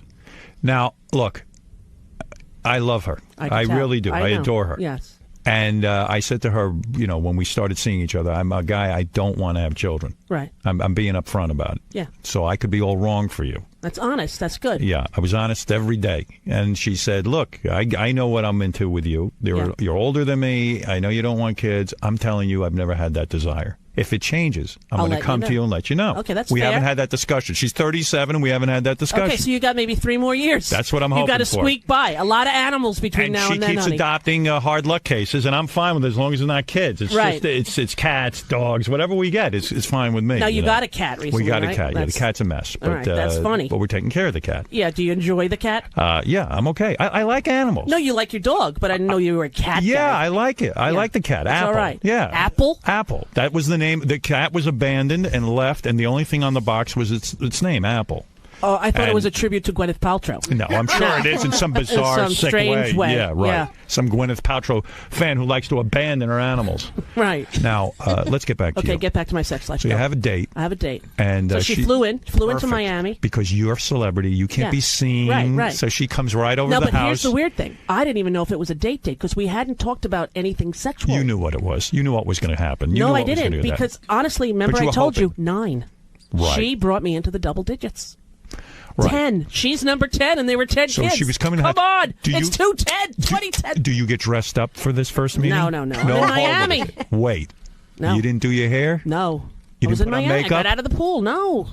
And What? she's a no makeup person. Can you believe that? But you didn't make a conscious decision. No, I'm going I to fix had- myself up for No. my big date. No, you know what? I was taking pictures of Ellis, the nanny's baby, who's always Right. around, the little 1-year-old, and she pulled in the car with the driver guy, and I said to my friend Eric, okay, remember that girl I told you I've been emailing? She's coming here. She's like, is it a date? I go, I don't know. I don't really know. And so Wow. she got out of the car, and then I saw what she looked like. What's she wearing when she gets out of the car? She got decked out. No, she looked adorable, but she wasn't decked out. What'd she wear? A little Like lime green cargo pants and sort of like one of those hippie-ish kind of girl shirts. No And bra? No bra. That's why I Big love boobs? her, man. Big boobs. nice. You like big Nice. boobs. I enjoy hers, I can tell you that much. No kidding. Yeah, Look it's at very you with the big enjoyable. boobs. Very enjoyable.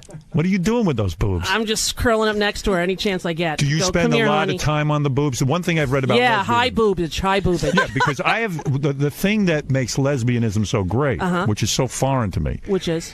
the amount of time on foreplay. Oh, that's the whole thing. The whole thing, because, I mean, sit there and liquor all night. Who cares? Yeah, you're rubbing the breast. Oh, the rubbing and touching and smushing and I love you and oh my God, and yeah. Look at you. It's delicious. I've never seen you like this. Neither has anyone, right, Weenie? Weenie's like, I don't know what's wrong with her. Do you think you've never truly been in love before? I think as you evolve and grow older, I think you become more authentic, and then you maybe don't look for partners to fulfill the things that you feel you're missing. You maybe accept yourself for who you are and find somebody who is more similar than not. Have you spoken to Kelly since you hooked up? Oh, gosh, yes, of course. You are? Yes. She's not freaking out?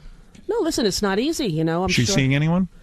She's dating, yes. She is. She's dating, but she's, I'm not a... Think she was a jealous? dater. Do you think she's jealous? I think it was painful. I'm sure it's hard, Hear you being so in love all of a sudden? Yes, I'm Spending sure. time on someone else's breasts? I don't know if the breast time was a big problem for her, but, listen, I don't think it was easy. I don't think it would be easy for me if she had fallen in love first and had, I think it would have been very difficult as well. And it's hard when you marry somebody who's famous. Do the kids think it's weird?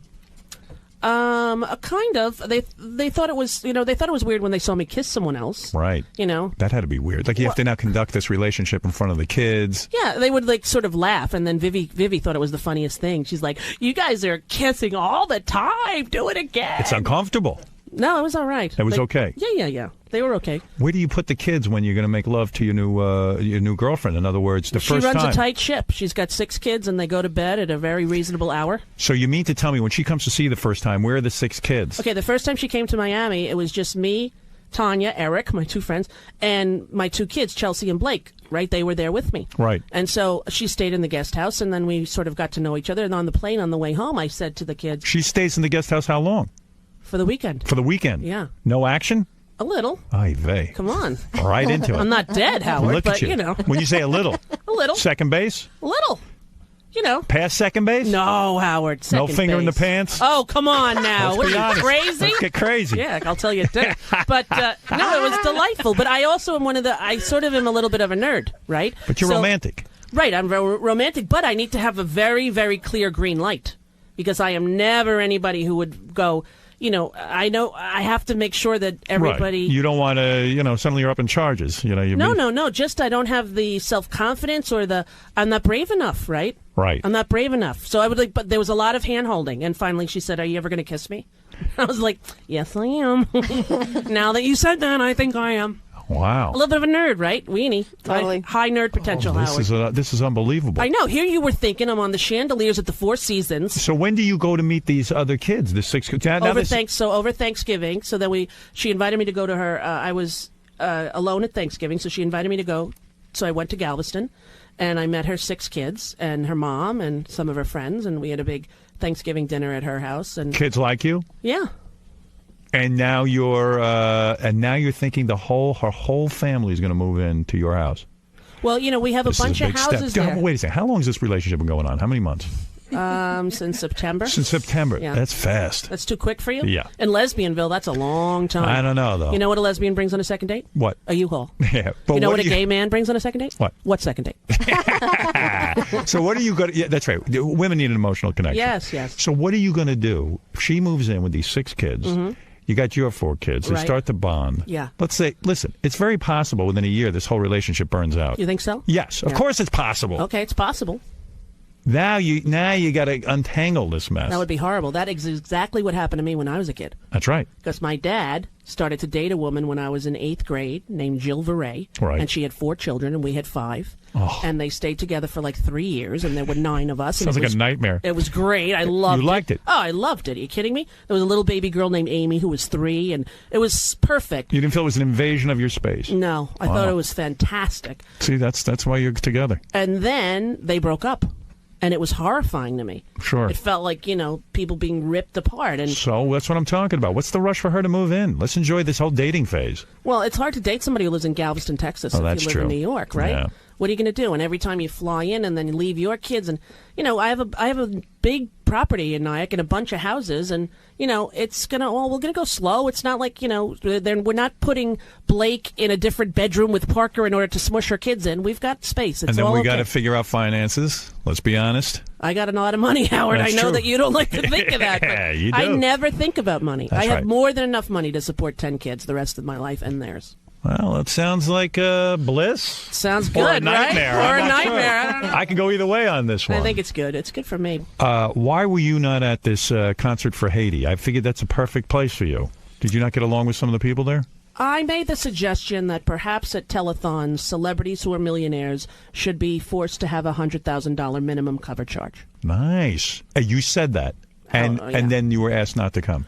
I wasn't asked not to come, but I was not invited. I did say that, after the Haiti crisis, they said, would you do a telethon? And I said, when millionaires show up to a telethon, if there are 50 millionaires there, then before the telethon starts, you start with $50 million. Wouldn't that be great? So are you thinking that most of the celebrities who were there for their own publicity? No, I just think that celebrities are never asked to give financially because the cultural norm has been set up that their time is equivalent to cash, and it's just not.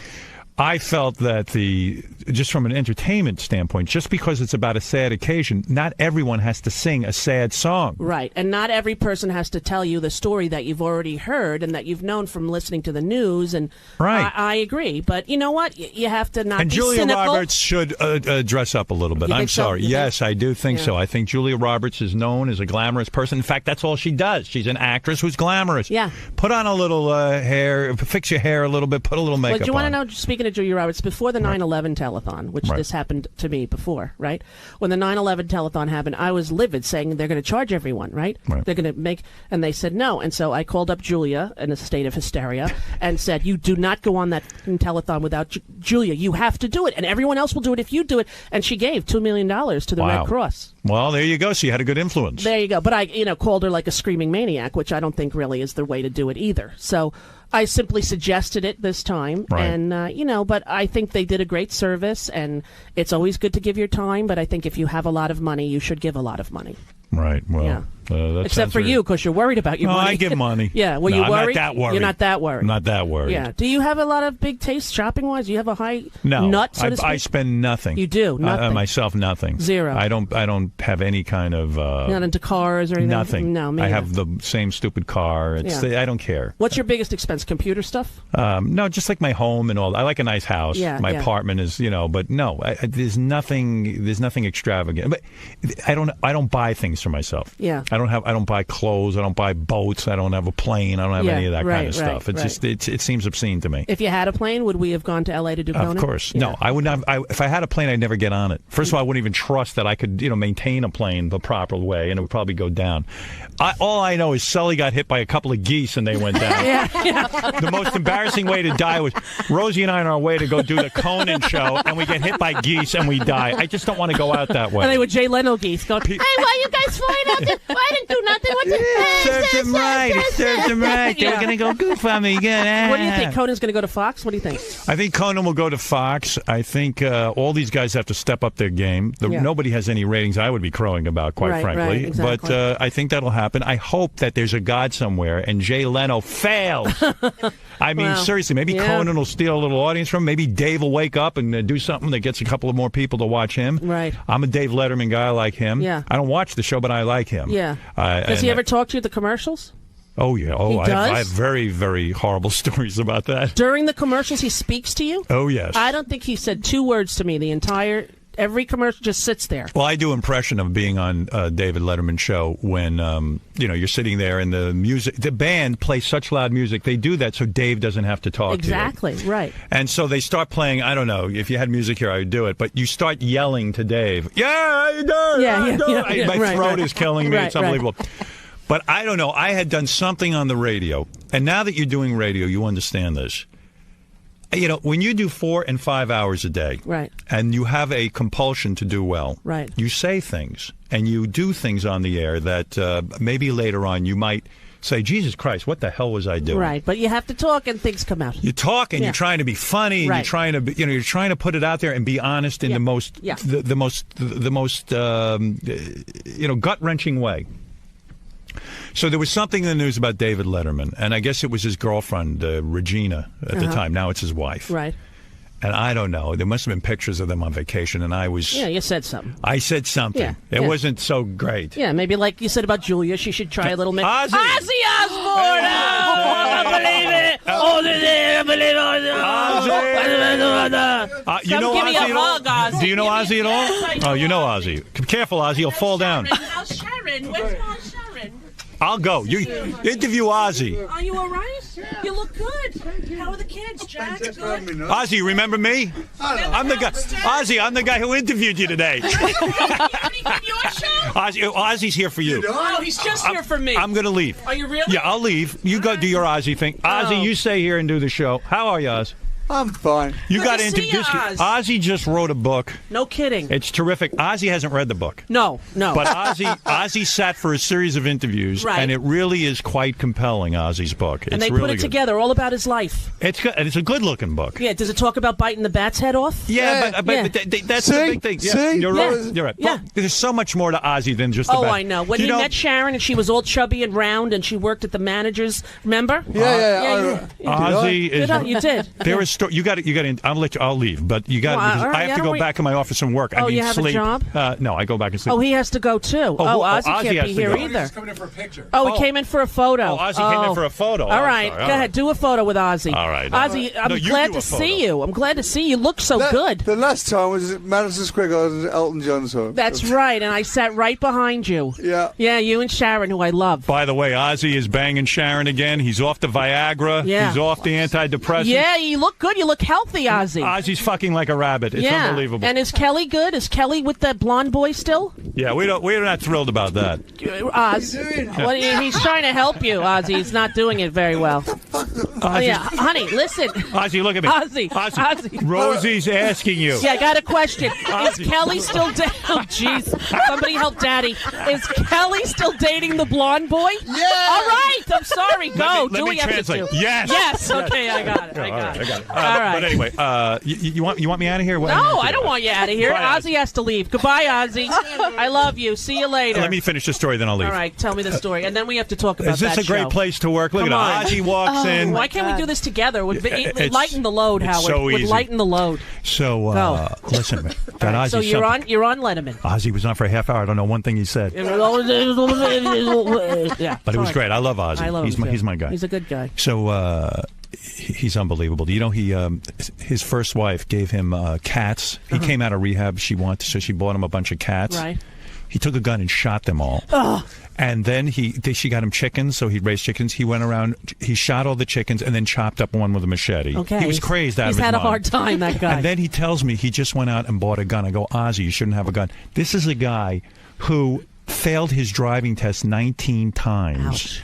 And in other words, you have to take a test to drive a car. I know. He failed 19 times. Walked right in, high as a kite, and got a gun. Yes. So, it was crazy. So, And, Sharon has those little dogs, too. She has those little Pomeranians and Yorkies. He's a changed man. He's a now. changed man, you can tell. He's totally enlightened. His skin looks good. He's a great guy. I love him. I do love Ozzy. He's a sweet man. And I love his music. But you like show tunes, I like Ozzy. Okay, so you're on Letterman. So I'm on you're Letterman. Trying to talk. Let me finish the story. music is trying loud. to talk about. Okay. Well, he said, how do you feel what you did to my girlfriend? No way. Yeah, now this is in. I had done the first segment. We were leading up to the second segment. This is in the commercials. Now, is he angry with that face you just made? I go, what? He goes, good comeback. What? Yeah, my 9-year-old does that to me. What? He got me. Yeah, what could you say? He goes, I can't believe what you did to her. Do you know I left her crying in tears? Do you know how hurt she is? Do you know what she feels like? I hope you're really proud of yourself. I said, Dave. And they go, we're back. Swear to God. Oh, just no. like that. And Please tell me you went there. Did you go right there or you just left it? No. I was in a state of shock. Okay. I didn't know what to make. All I was just, I go, oh, Dave just had a really interesting conversation with me. And then he changed topics. And I walked out of there. I was frazzled, man. Now, wait. Have you been asked back since then? Oh, a million times. Oh, a million times. Yeah, I get them ratings. They could care. If I killed someone, as long as I get ratings, they'll have me back They don't on. care at all. One thing, though, since Dave's scandal, I wonder, I know I'm always invited on the show, but I wonder if Dave would be comfortable having me on, because I can't see me going on and not bringing it up. You have to bring it up. It's a little too much ammunition for you right there to leave it, right? You go on Letterman, right? A couple times. You don't like him? You know, it's not I don't like him. It's just that, like, I don't connect to him at all. It's like he doesn't try to, like, in the commercials, there's nothing there. You can't grab into, you know. I understand. So I try. You know, I've done it a bunch of times, and they always ask for me to go back, but then I always end up, you know, he says something horrible about me, and then I'm like, forget it. Yeah, who needs the aggravation? Who needs it? Whatever. I'm too old. You got $100 million. What do you care? I got $100 million, Howard. $100 million. My God. Although with those 10 kids, I could be bankrupt in a day. Let me ask you something. Go ahead. All right, I'm going to leave because I don't know why. Because you had enough of me. No, I enjoy you. I think this is fun. You think this is fun? Who is this guy with the little reporter? Are you a reporter? That's Steve Langford from Howard 100 Oh, News. I love that. I told them I want to rip that off from you, Howard. The Howard 100 I want to do News. Rosie News. We tried to do it, but you know what they did? Regular news. Well, I'll tell you about the news. It can't be regular news. It has to be germane to the person. When I first got signed to satellite, I started to imagine the channels and what they would sound like, because I have my own channel. Right. And, you know, I couldn't come on satellite for a year. I was still under contract to terrestrial radio. Right. And so I wanted to have a presence on the satellite and start this thing up. I said, so how can we have the show without the show being on? So I'm taking a shower one day, and I'm just standing there. My mind blanks out, and all of a sudden I start hearing in my head the news, except the news isn't about anything but me. Oh. All news, all the time, just like the all news radio station, but I'm hearing the news, but it's all Howard Stern today. And in other news, Eric the Midget did this. Now, did you think you were having a stroke? No. No? I started to think this. I started to listen to the radio show in my head. And I said, this is fantastic. It's a good idea. We're going to have Howard 100 News. And my fans don't care. You could get the regular news anywhere. You could tune to CNN, See, to this Fox. is what you I could go to tried anything. to explain to them. I said, my fans want to hear the news about the Howard Stern show. Like the Tiger Woods beauty pageant. So I came over here one day. I stopped in, and I started to talk to a guy named Walt Sabo. At the time was working here. Jeremy Coleman, who you work with. Yeah, so I had several meetings with Jeremy, and we started talking. I tell them about this Howard News, that I have this idea, this plan. How did you come up with this plan? Oh, I'm in the shower. I'm nude. You know, I don't want to think about my body. It's not all that great. So and so it became clear to me that the glue that would hold my channel together would be the Howard 100 News Department. Smart idea. And we hired the guys who do the news for WINS and WCBS AM. And then we brought in a guy like Steve Langford and Lisa G. These were all real top-notch reporters. Right. And all day long, they scour the universe for things going on in the Howard Stern world. Right. If high-pitch Eric gets arrested, it's on the news. It's a lead story. Yeah. The people in my world are the top. All right, now let me ask you something. Did you let them cover the Artie thing?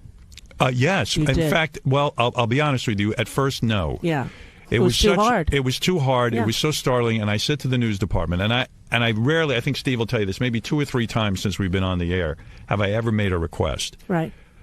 For some reason, I felt this was such a private matter, and we happened to hear about Artie's suicide attempt, and it hadn't hit the paper, and the family was trying to keep it quiet. They were desperate for some sort of peace.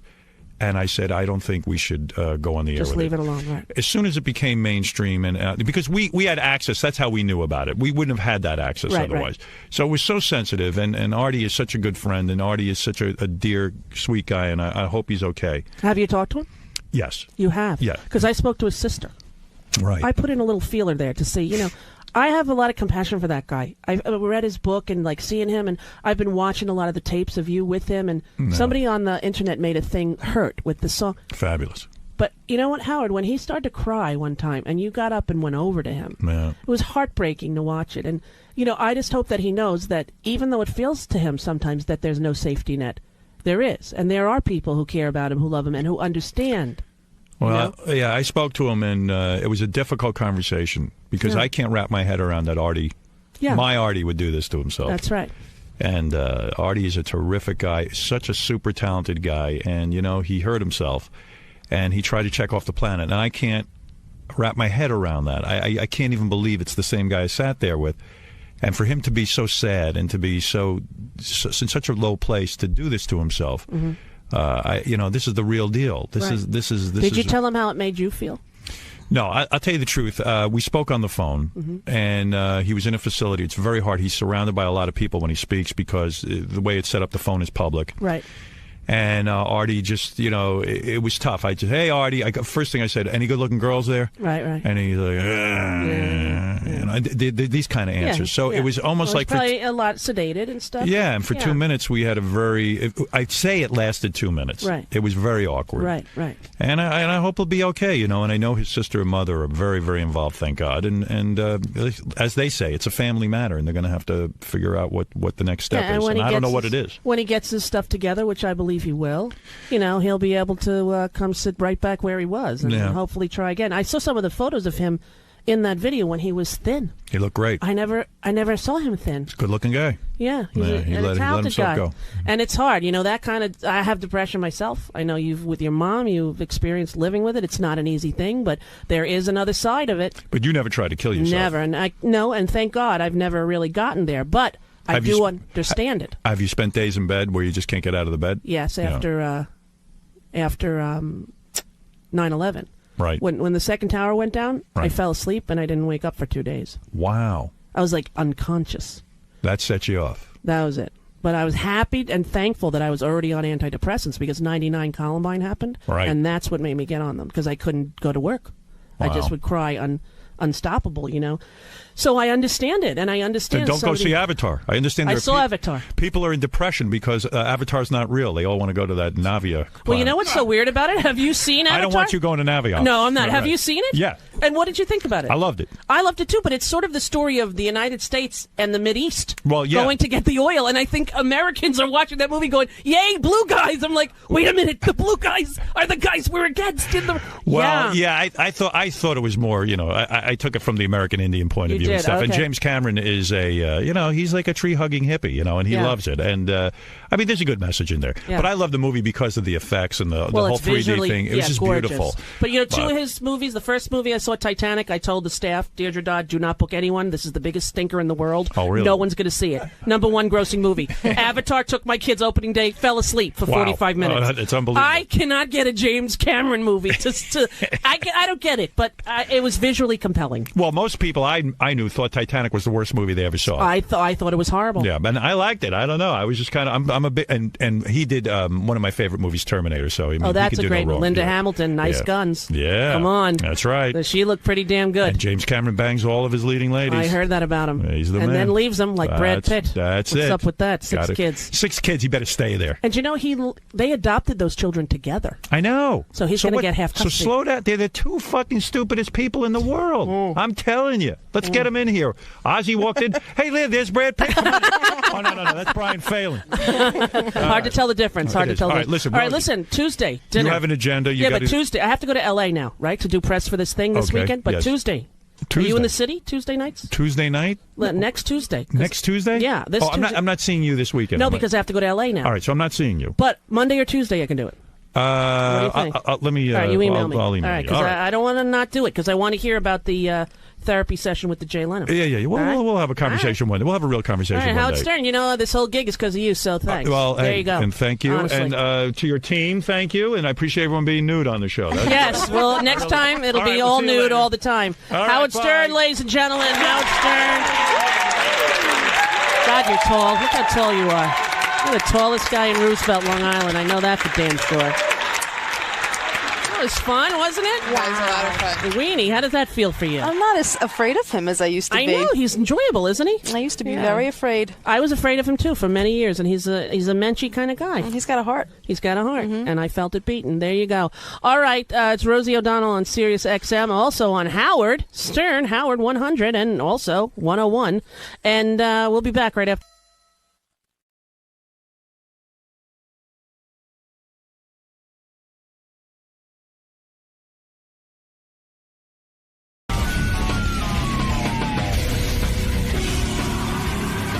Hi, I'm Sarah Silverman. I just bought this coat at H&M, and I'm very excited to be at the Sirius headquarters to be on Howard's show. I'm very excited. I haven't been on this yet.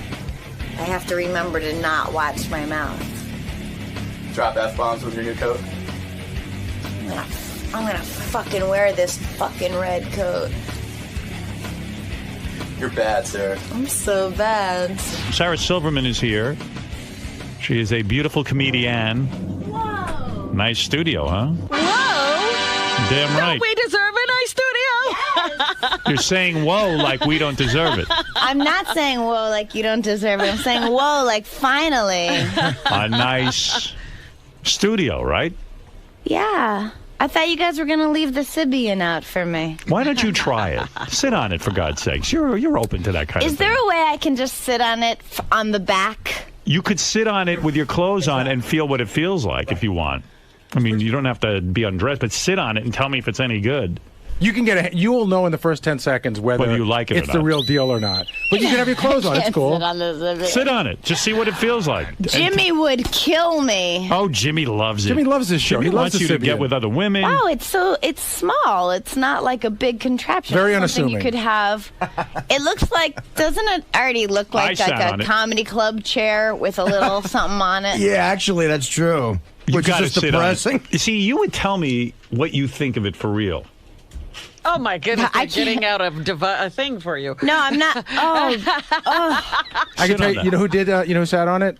Carmen Electra. But with her clothes on. Right. She's a star. I know. Right. And she did it. You could be where she was. You want to try it? Hi. She sat on No, it with no, Justin I was Timberlake. kidding. I can't. I really feel like you're not kidding. I would like to, like, at home. No, you can't take it home with you. This show doesn't work that It's way. wrong if you do it alone. Yeah, that'd be creepy. It's not like the elementary school gerbils you can have for the weekend. Right, you take them home. take it home and watch it. My kids used to do that. They'd get the gerbil. Animal, yeah. And they'd take it home, and I'd be shitting my pants that the gerbil was a rabbit.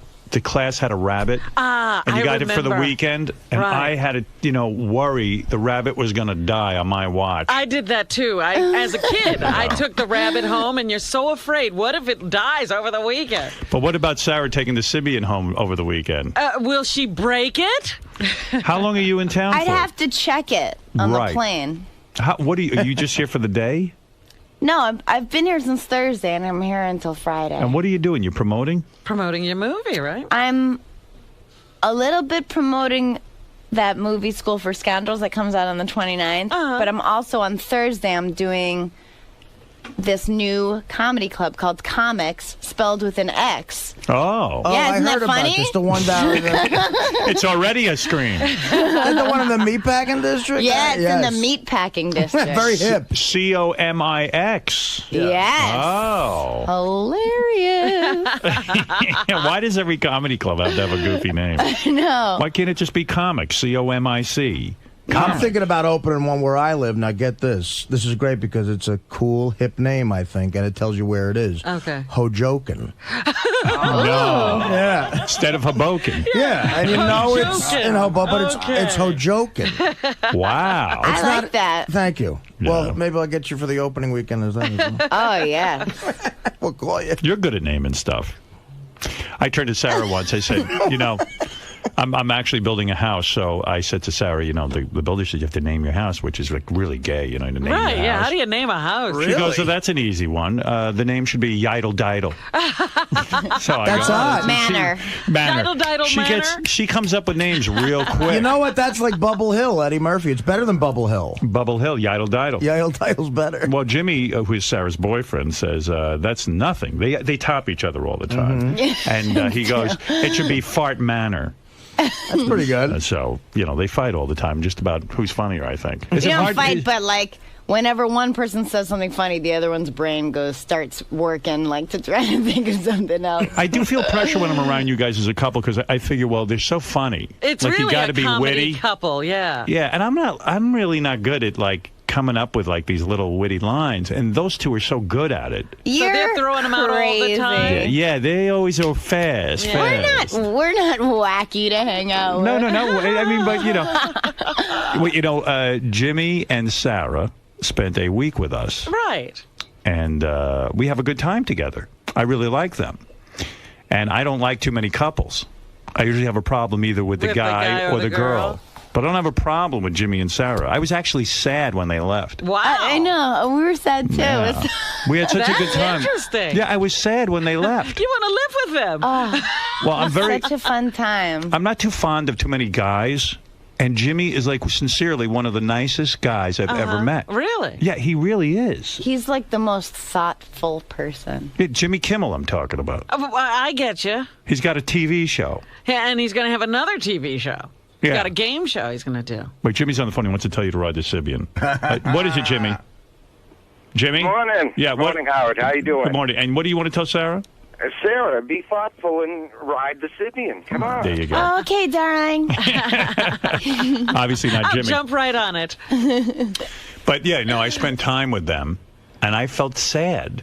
Usually I can't wait for somebody to get out Jimmy's the door. a nice guy. I don't really, I've only seen him on the show. Oh, he's really very sincere. He's nice here. I figure it's an act. Good guy. Yeah. And those two, you're not going to get married.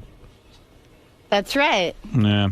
See, this is the Howard first... and I feel very strongly about something. Howard? No, you feel strongly about it. I think What, it's is great, this a though. cause you two have? Sarah announced that she will never get married until gay people Can get married. But I said it before it was cool. Right. So I latched onto this. I Right said, away. what a great thing. Because you know those religious people are never going to let that happen. And now Brad Pitt just said it. He said he will not marry Angelina Jolie until gays can get married. Yeah, monkey see, monkey do. I tell ya. What See, a copycat. I told Dana I will not have children till gay people can have children. Wow, that's smart. So we're waiting on that medical miracle. But one of the weird things hanging around with Sarah and Jimmy is, if there is something weird about it, is that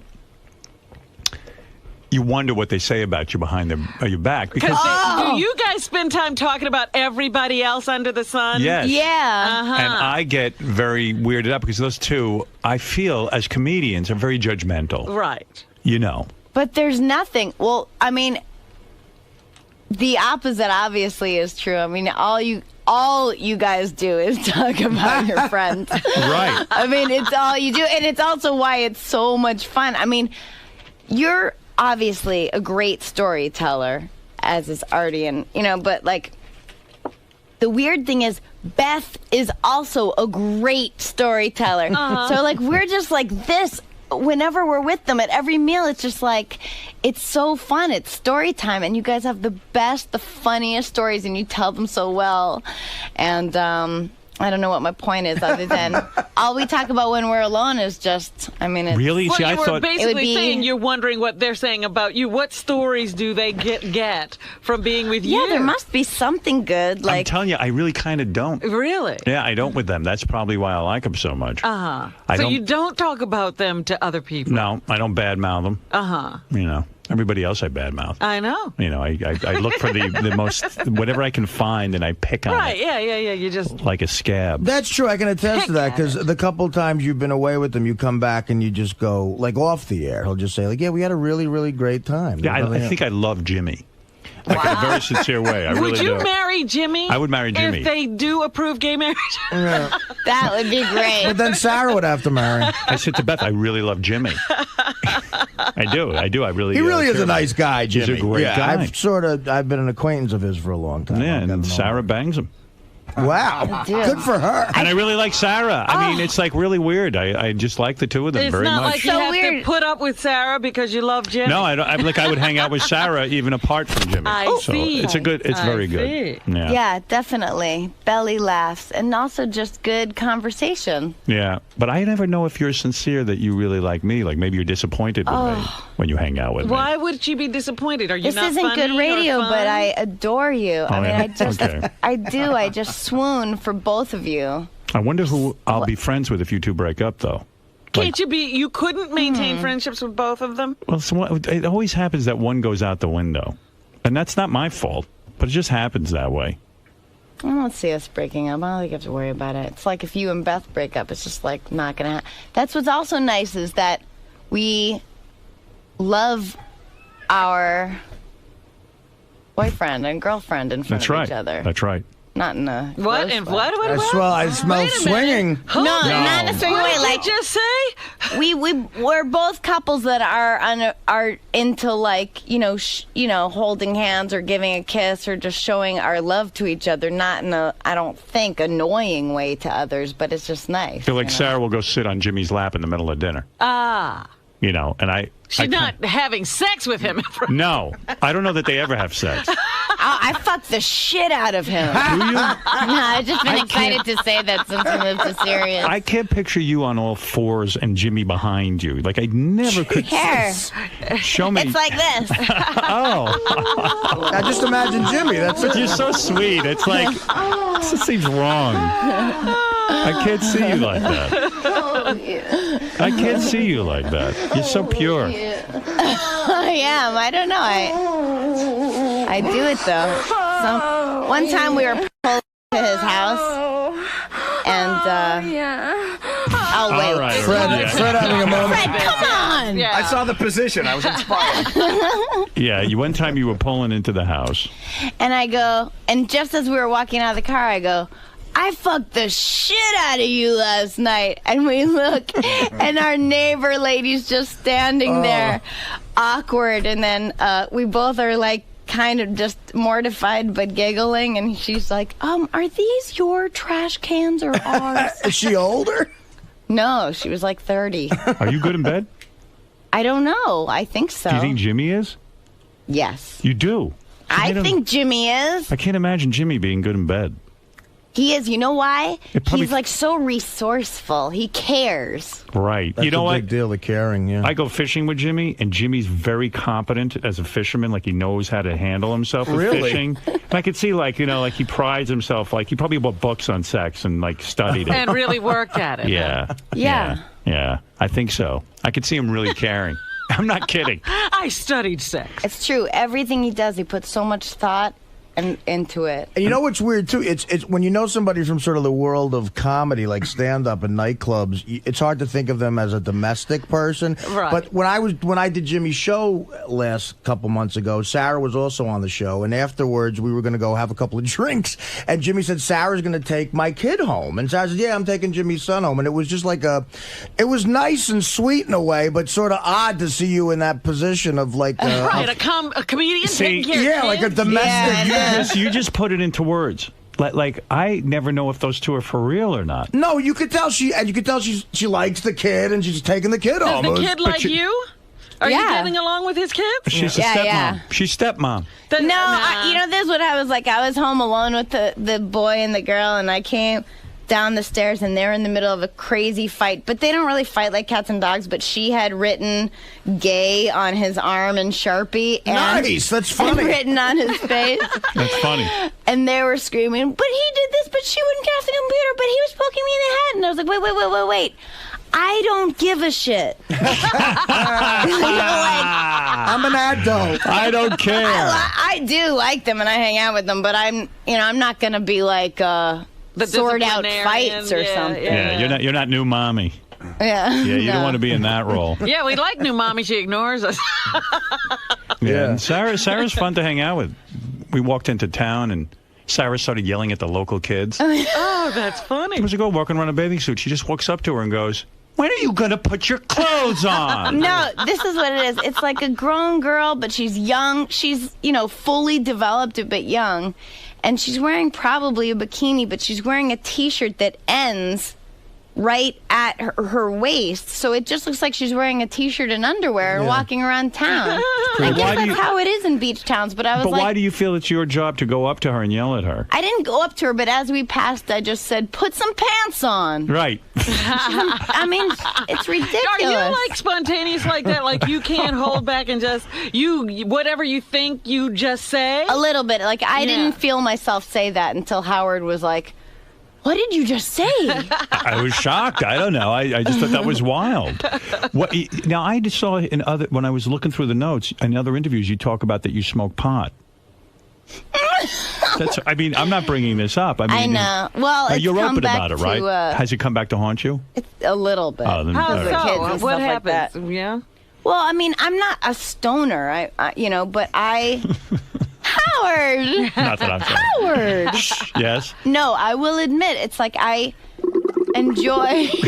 like, I don't own a bong, but I will have a pot... I enjoy pot because I don't drink. When Right. I'm in a drinking atmosphere, like when you were having your wine. Right. And I would call it your wine because I think it's to that point. where Yes. you'd, like call it my wine. I'm drinking a little too much. Yes. So when the wine would come out, I would eat, when we're on vacation, 1/4 of one pot brownie. And that was my wine. That was your way of relaxing and getting loose. Yeah, but I'm a lightweight. Like if I smoke pot, Right. 1 puff, 2 puffs, that's all I can handle. Right. But I do enjoy it, yes. I read that your father pulled you out of college, like because he said it was too expensive. He didn't say it was too expensive, but I mean, I was doing stand-up at night and then and I was doing college and everything. And then 3 weeks before my sophomore year, he called and he was like, listen, let's make a deal.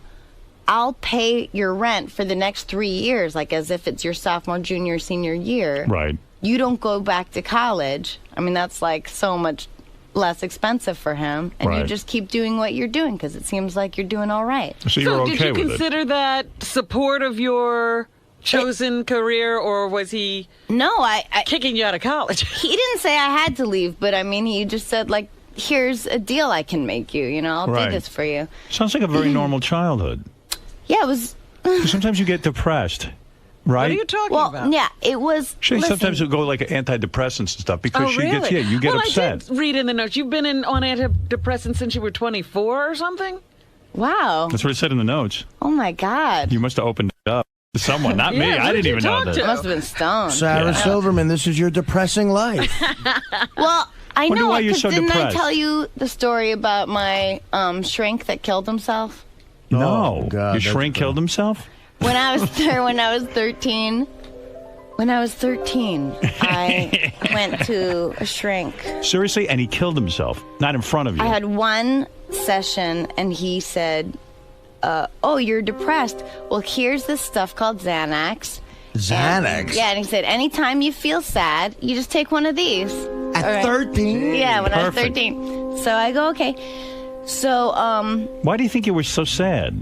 you know what? I think it's a chemical thing. It Okay. just runs in my family. We're Right. all Depressed. have the same kind of whatever thing chemical is missing that antidepressants help. Okay. But that's why I probably would not want to have a vagina baby. Like if I had kids at all, I'd probably want. An adopted baby? Yeah. Because you're afraid the kid would be depressed? Yeah, and I don't want to watch it. Oh, Christ. I'm sorry. I hate not seeing you guys. What are you doing over there? She's trying to get to the You know point what? where she I can thought see the this was guy. the Sibian. Just get on the Yeah, I Sibian. just want to see. I want to be able to see everybody. I want to Well, watch your Artie boyfriend's read on the the phone. sports page. Hey, Jimmy. You should have a vagina baby, Hey, Sarah. Jimmy. I think it'd be good for you. Oh. Yes, you should, I think. Hey, Jimmy. Thanks, Artie. Hello. You there? Yeah, how you doing? You listening to all this? Of course I'm listening.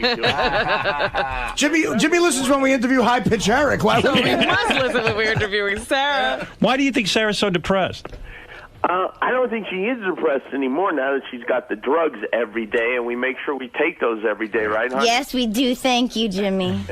Jimmy checks to see. She's all right. I think it's good. Is he like Nurse Ratched with the cup? Here, it's time for your pill. Yeah. No. I mean, I don't know. To be honest, I don't know what she's like when she doesn't take the pills. Is that right? I don't know what I'm like. Let's find out.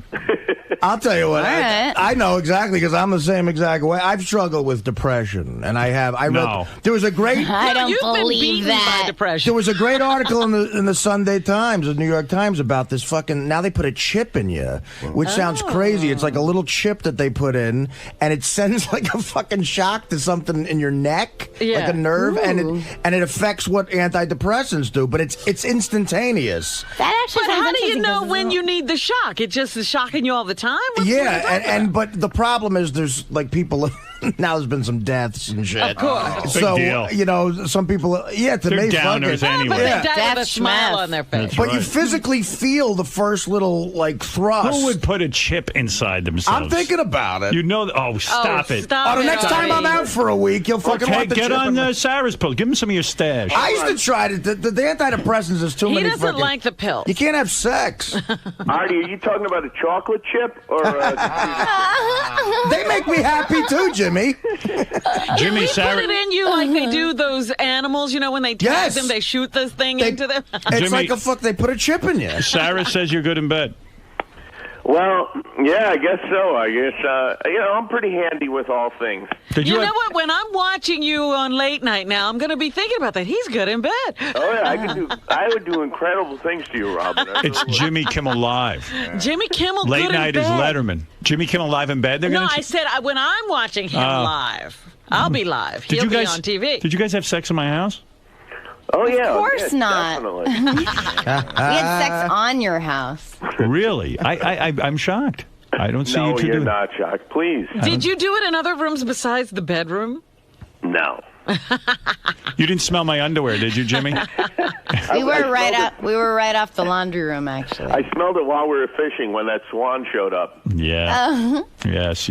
So that was one of the great experiences of my life when that swan showed up, and I was laughing at you when I was listening to you talk about it, but then when the swan was just headed right for us on a beeline, it was a little nerve-wracking, and I was thinking, what kind of men are we?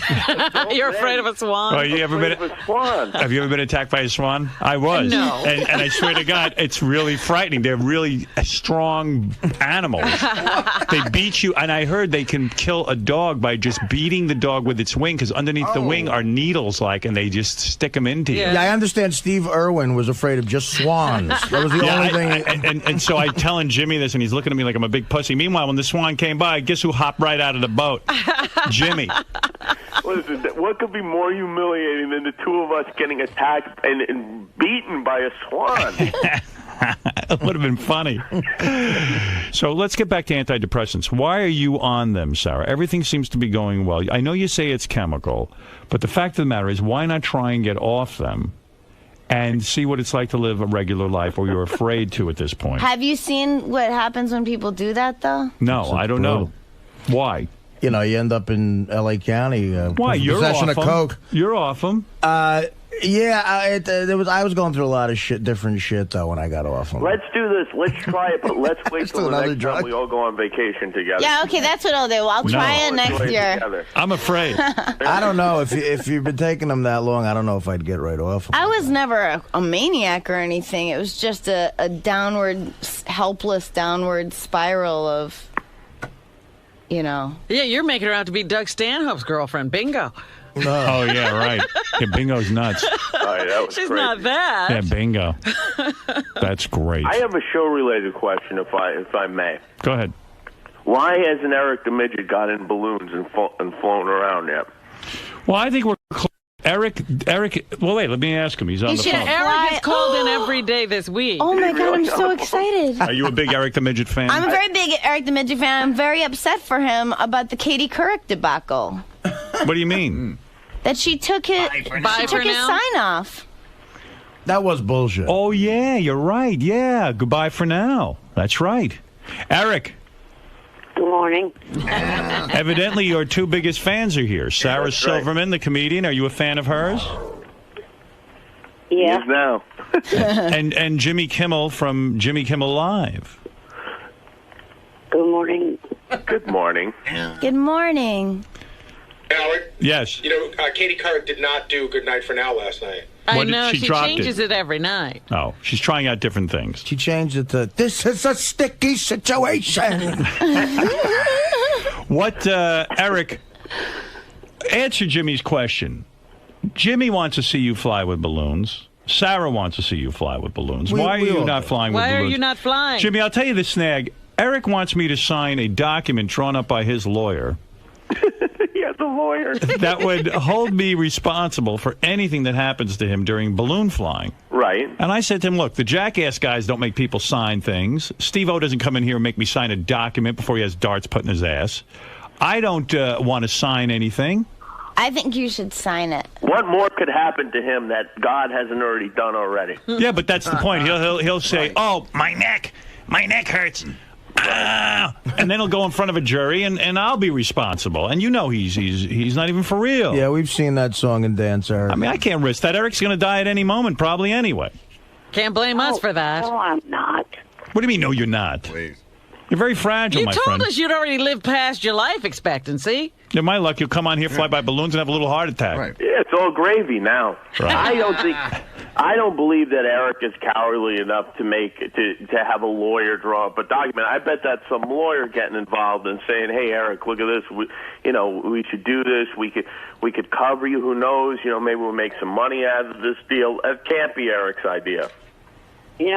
Howard's putting words in my mouth. Right. There's not even a lawyer involved. Right. So I don't never even talk to a lawyer. But you wanted us to sign a document. I assume that you are a litigious little midget because you immediately brought up the law, that I'm signing a document. I assumed you had a lawyer when you asked me to sign a You document. wrote this up yourself? No. A clown drew it up for him. Well, if you wrote it yourself, I'll sign it. If it's in crayon, he'll sign it. You're what we call a litigious. A litigious. You're a litigious midget. Eric? Yes. So answer Jimmy's question. What is the real hang-up here? Why aren't you flying? Well, last night I reached a decision to do it until some jackass on the line said that he had my home address and was going to post it on SFN. So that idiot with the name, the president of Howard Stern Chat, that asshole blew it for everybody. What's that got to do with us? It'll make me suffer. I don't want jackasses threatening me, holding my home address over my head. Well, there you go. First of all, everything's over your head, Eric. But secondly, I think the important thing is you can't let this guy threaten you. You've got to. If he's saying you better not get in those balloons, or else I'm going to post your address, you got to tell him, screw you. I'm flying with balloons. Boy, Jimmy is good. Yeah, we should have called you when we first started this thing. I have been looking forward to this since the first time it was mentioned. It is one of my dreams to see a man fly around on balloons. And Especially Eric. And Howard said it is going to happen, and I've been waiting and waiting. Oh, it's going to happen. I see him splayed out like Superman, flying through the studio. No, you know what? No one is seeing me out of my wheelchair. No one. Let me ask you something. We can't fly a wheelchair. That's the other thing. I'm not flying your wheelchair. I'm flying you. That's dangerous. First of all, to be in a wheelchair and fly is not flying. That's like being in an airplane. I'm talking about you, like Superman, splayed out straight forward with your arms in front of you, flying through the studio. And your legs wherever they can be. Right. And your legs out behind you. That's flying. Flying isn't in a wheelchair. It's not like they're going to put you in some crazy, embarrassing costume. Like, you'll wear, like, a three-piece suit. Right. Yeah. So that you look lawyerly. Like you're a flying lawyer. It's like in a Brooks Brothers. But that's an absolute. No wheelchair, right, Jimmy? No, well, I don't see how physically you fly a wheelchair. It's too heavy. That's ridiculous. Right. Flying, you don't need a wheelchair in the air. It's just the same. You don't need a wheelchair in a pool, do you, Eric? Yes. No. No, you're free. No. I just do not want anyone to see me out of the wheelchair. Well, then we have another roadblock in our journey to flying. I could even create a costume like out of a blanket so that no one will really see you. Like your head will be. It almost looks like your head is just floating. Cover you. Your harness is going to cover your body. A sack. Yes. I'll put you in a sack. What about if instead of the wheelchair, it's in a crib?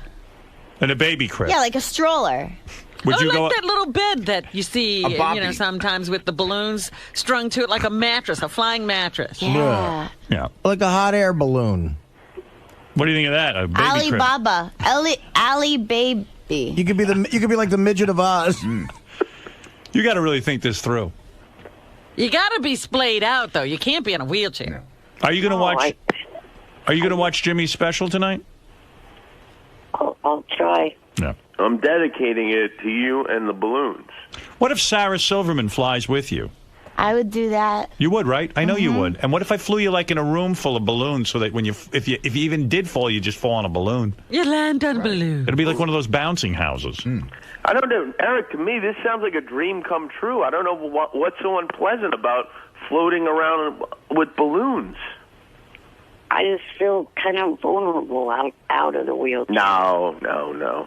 That's silly. That's your biggest problem. That's your biggest handicap in life, Eric, is your inability to be vulnerable. Yeah, now you're just being a dick. Yeah, I mean, that's the exciting part. If there was nothing to it, who would do it?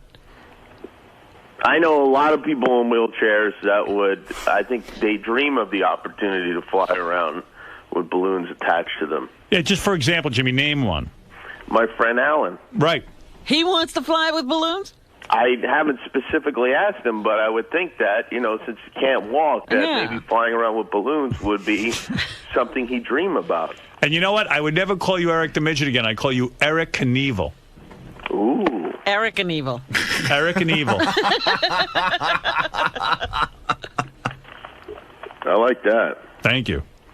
So think about that, Eric, okay? Digest that. 2 things before you let me go. One is a plug for a guy's website that's paying me, superfanonline.com. Those could be on the balloons, that website. Right, that could really generate You some could make cash. so much money from putting ads on the balloons. Right. And what else? Also, if Mutt is listening, he has me as a VIP status. If my address pops up on there, this message is to Mutt, automatically get rid of that asshole. All right, fair enough, Eric the Midget. Whatever. Thank you, Why don't we Eric. just have Mutt change things to say that if Eric doesn't fly in balloons, he's going to post his address? That's right. Well, it's not Mutt who's doing it. Some other there. Thank you, Eric, and please consider the offer. Thank you. Well, last night I was all set, ready to do it, even though I was going to...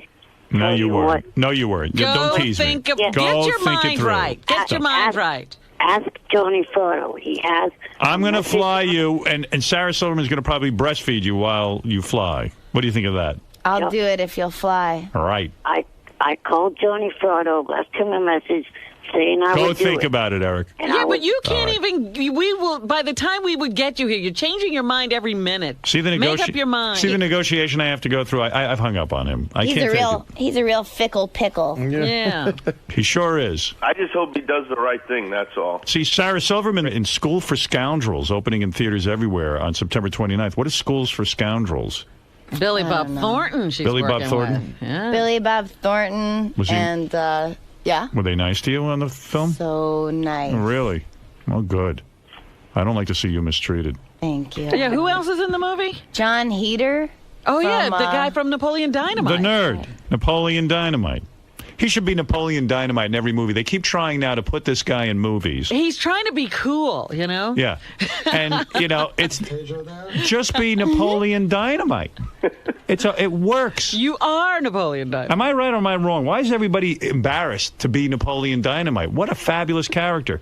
And you could see they want him to be Napoleon Dynamite. Everybody's hiring Napoleon, and he's being John. Absolutely. Well, let's go to John. John, you're on the air. Hey, Howard. What's up, man? Hey, man. Before I ask you for tickets for tonight's show, I have a FMK for F, Marry, Kill for Sarah. Okay. 2 of them. Letterman, Leno, or Conan. All right, you got to F one, marry one, and kill one. Letterman, Leno, Conan. Oh. Who do you F? Who do you marry? Who do you kill? Oh God. Got to figure you kill Leno. Yeah, I guess I have to. Although I am doing that show next week. Well, you could marry him or F him if you want. You want to fuck him? It's up to you. I'm thinking hard about this. He won't hear. Sarah's really... I hear he's good in bed. She's perplexed about this. I really am perplexed because I'm really just deciding if I can say fuck, right? Right. Sure. Do I fuck or marry between? Can I fuck and marry Letterman? No. No, you got to, That's not fair because not the game. I don't know if you know this, but I go out with another host. Who? Pretend he died. Oh. His name is Craig Ferguson or Greg Ferguson. You're hanging out with him too? No. You fuck all the hosts, don't you? At least I'm not hanging out with Leno like Answer the goddamn question. Jimmy's boyfriend is. I guess fuck Letterman, marry Conan, kill Leno. I don't know. That's interesting. All right. It's interesting. What would sure. you say? I would probably fuck Letterman as well. I'd marry Leno for the money. And you Robin, how wouldn't about marry you? Letterman? Yeah, but Leno has that nest egg he doesn't touch. Leno's got more money. Leno likes to brag that he doesn't spend any of. I don't spend. Well, if he's any marrying of my me, he's Tonight gonna Show spend it. money. My Tonight Show salary, I don't spend. I think he started to do that. He's not saying it anymore. I think he's creeping into the Tonight Show Did you ever see that movie? That movie Comedian, the Seinfeld thing. Yeah. Seinfeld looks at him after he finds it out and seriously goes, "You're crazy. What the fuck is your problem?" Why wouldn't you spend that money? I mean, you know, you got the cash. Spend it. Right, no, they're I not going never- to take it back. I never negotiate with NBC. Whatever they want to pay me, they pay me. I'm very proud of that. It's they're good guys. They put me on the Tonight Show, and I never spend my Tonight Show salary. I don't touch. Why? I don't know. My stand-up money. I don't spend any of the money I fuck make Sandra here. Bernhard. What? I don't spend any of the money I make here. Not You a, don't? Not a dime of it. Wow. Hey, Howard. Yes. I have another one for you, too. And by the Well, way, she I did answer that I one. just want Okay. to say, Sarah can kill me all she wants. I don't care. It's a small world. Who cares? I don't care what Sarah says. I know that Artie's marrying Letterman. Right. He's not fucking Letterman. He's marrying Letterman. Right. Yeah. All right, I would marry Letterman. Also. Let's go to John Boyd. John Boyd, you're on the air in Los Angeles. How you doing? I had a question for Sarah. I'd like to start off by saying I've admired her blossoming since Saturday Night Live. I've been watching her blossom. Really? Okay. Yes. That's nice. And I was amazed when you were on Howard's show a couple years ago. You revealed that, I mean, I don't want to be rude, that you're very tiny down in the vaginal area. Yeah, very. I'm Very very tight. concerned about this because I'm afraid that Jimmy's stretching you out with his big fat Italian cock.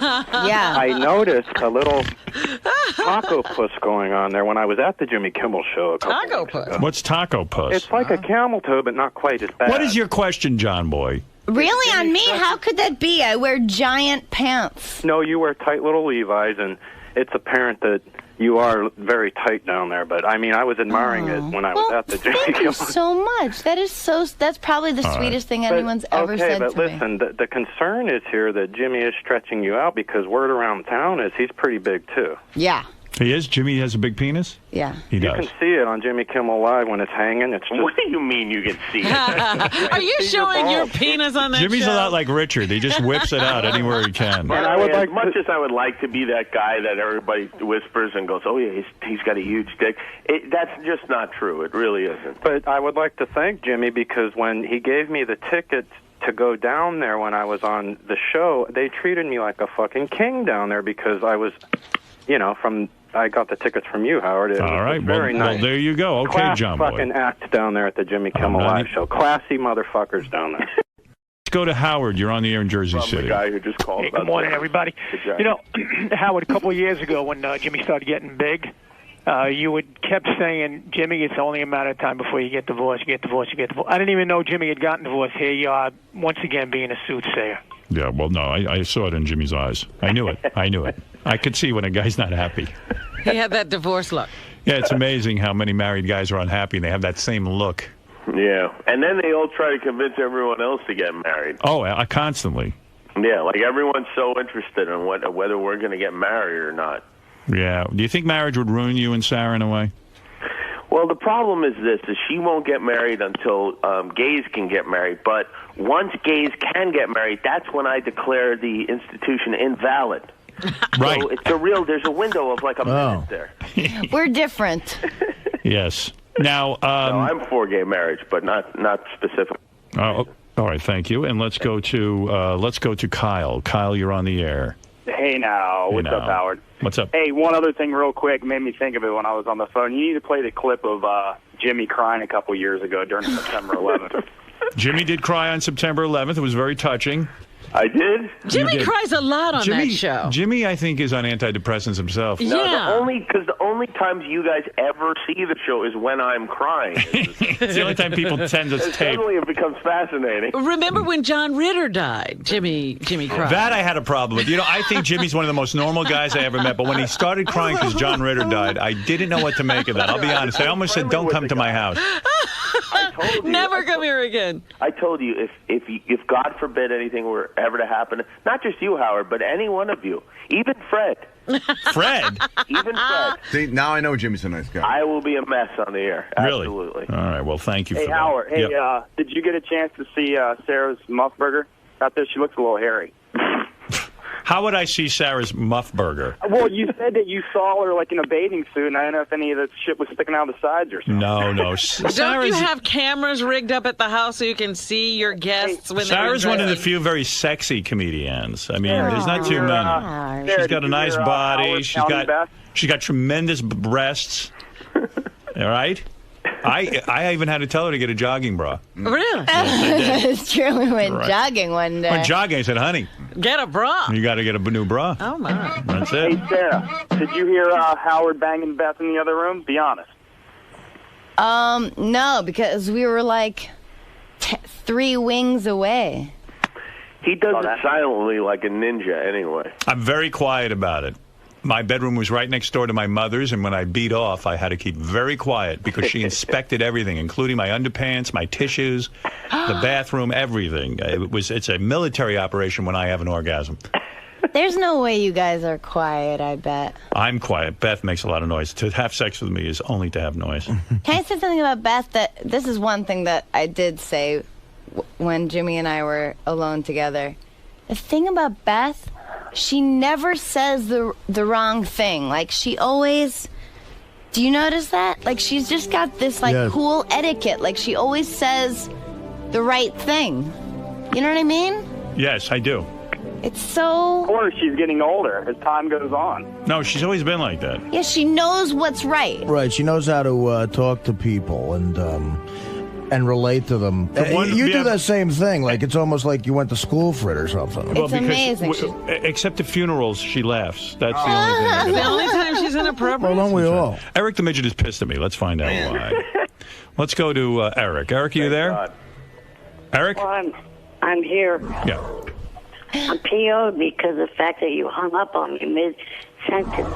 Oh, who can tell? I mean, honestly, with your speech pattern, I can't tell when you're in the middle of a sentence. And secondly, it takes you a long time. I've got to move the show along. I can't be polite.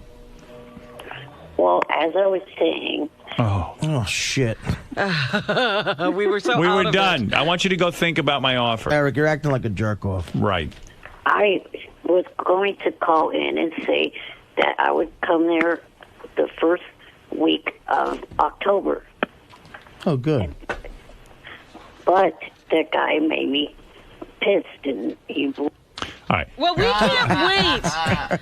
You know, you get pissed every other day. He's You're going to gone. be changing your mind, Eric. I hung up. I know he's listening. Yeah. You're going to be changing your mind again. Goodbye. So, Sarah, are you going to Artie's premiere tonight? I'm so depressed because Tonight you're at Comics? I got... No, tonight I'm doing a benefit at the 92nd Street Y. Oh, I read about that, yeah. Yeah. That's a lot of people, a lot of good people, too, right? It's Artie's premiere. You could walk on the red carpet. Artie, yesterday I heard you saying that it was your last talk show appearance on Conan, and yet No. I mean before it opens Friday, Jim. before the No, big thing. I said on the air too. I'm doing it September 29th, right?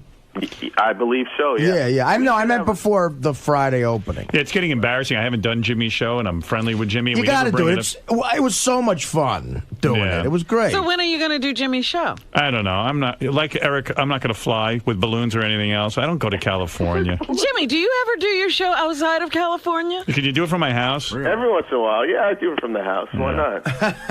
I mean, I don't know. You know, it's just like I don't want to go to L.A. You got to see Jimmy's setup there, man. He's living like Dean Martin out there. His own studio, a bar in the studio, and then there's an upstairs bar after the show where you go up and you booze up there. God, it's like a whole fucking building. It's a whole thing. The real reason Sarah took my son home is she was scared of what might happen with Artie.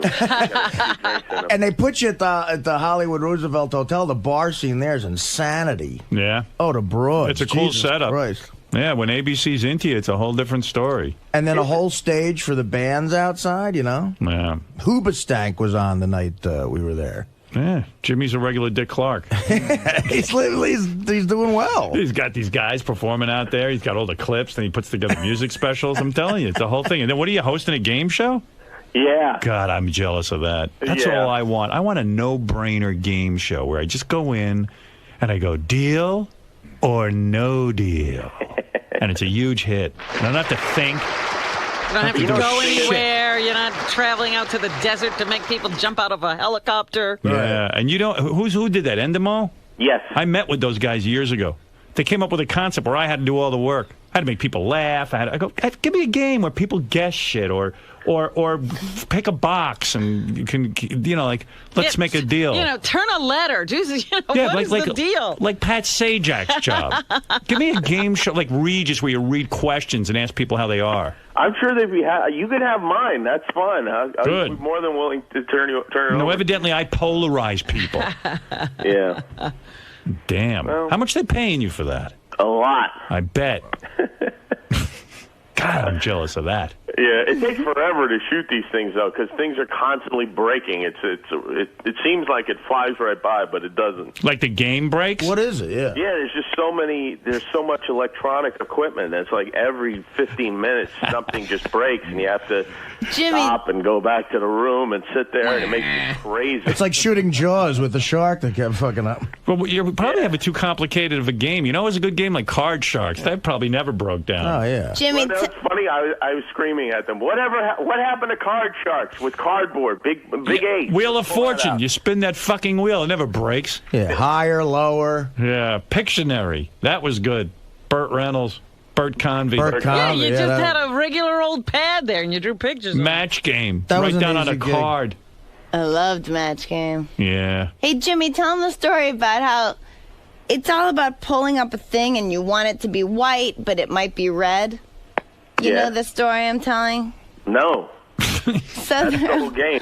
They've got this contestant happens to be black. Oh, happens yeah. to be. Okay. And you have your support team too. It's usually like your family or a friend or something. And they were also black. Yeah, and they're cheering and they're rooting and they want it to be white when he pulls it up and they're going, white power, white power, white power. Actually, it was the mostly white audience chanting white power at the black people. What is the game? What is it? Sounds like a crazy game. Yeah, it's going to cause rifts in the country. Yeah. I mean, you know what the best thing is? Robin went on Celebrity Millionaire. Yeah. And we put the guy With Bigfoot. me, I was on with her. Yeah. Oh, that's right. And we put that guy Bigfoot on with her as her family member. and when Regis goes, well, I understand you have your boyfriend with you. They shoot this giant freak with like a big cranium, Right. and he's like, thank you, Regis. And he's right over my shoulder the whole time. Yeah, right. Because Robin has to stare at him, and Regis is like, well, okay, let's go play the game. Doesn't even interview her significant Yeah, other. he just goes right away from it. I understand you're here with the Elephant Man.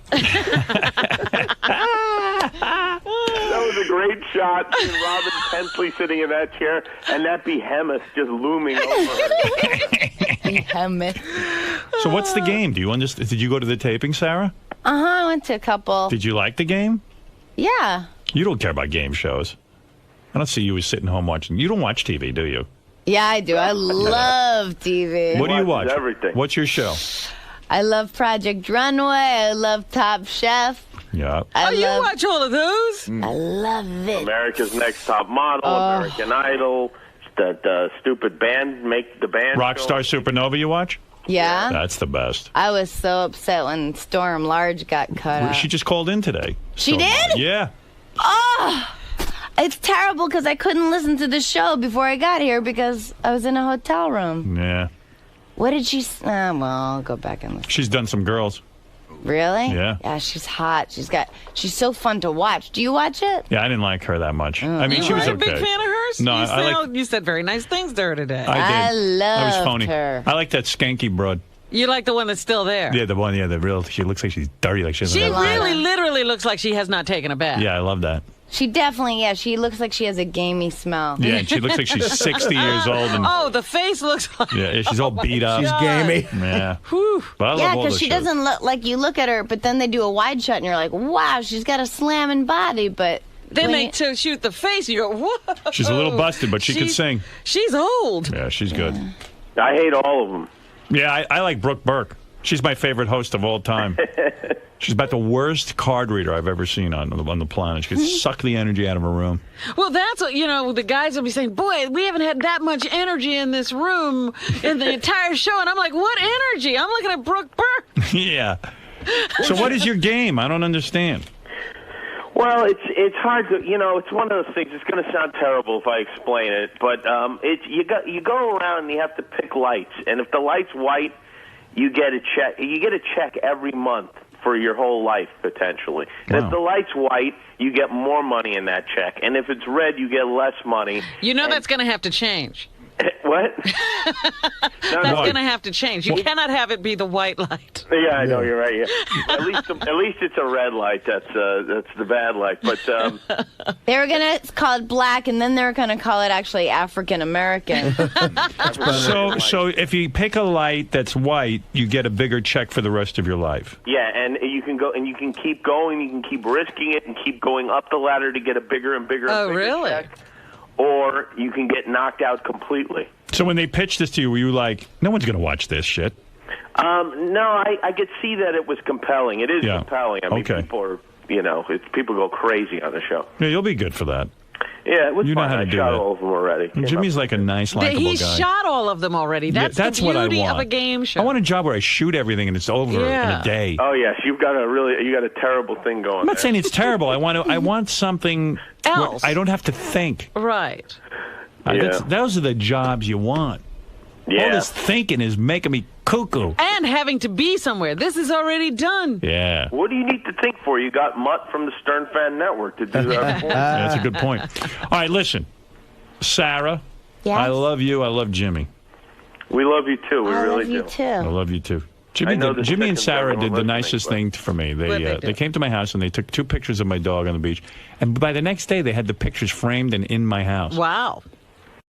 Did Jimmy go on the internet? He knows how to use the internet. Oh, yeah. He can develop those pictures and all that stuff? Yeah, it was very, very thoughtful. That's how I learned how to make love, from the internet. Right. See Sarah in School for Scoundrels opening in theaters everywhere on September 29th, where you and Billy Bob Thornton play lovers. That's right. Are you guys lovers in this film? No. And what are you?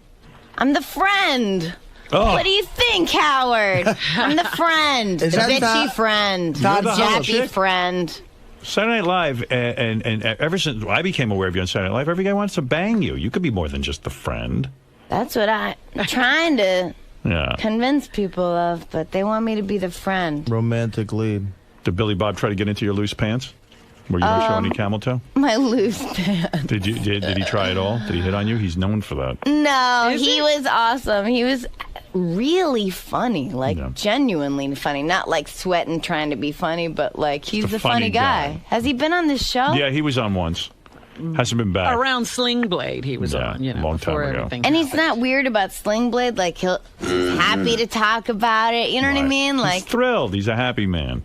Did he talk about Angelina Jolie? Did you get to that? Yeah, well, he just said, like, it was right when she got pregnant, and he said, like, he woke up in the morning and there are all these reporters outside his house, like, what do you think of Angelina Jolie being pregnant?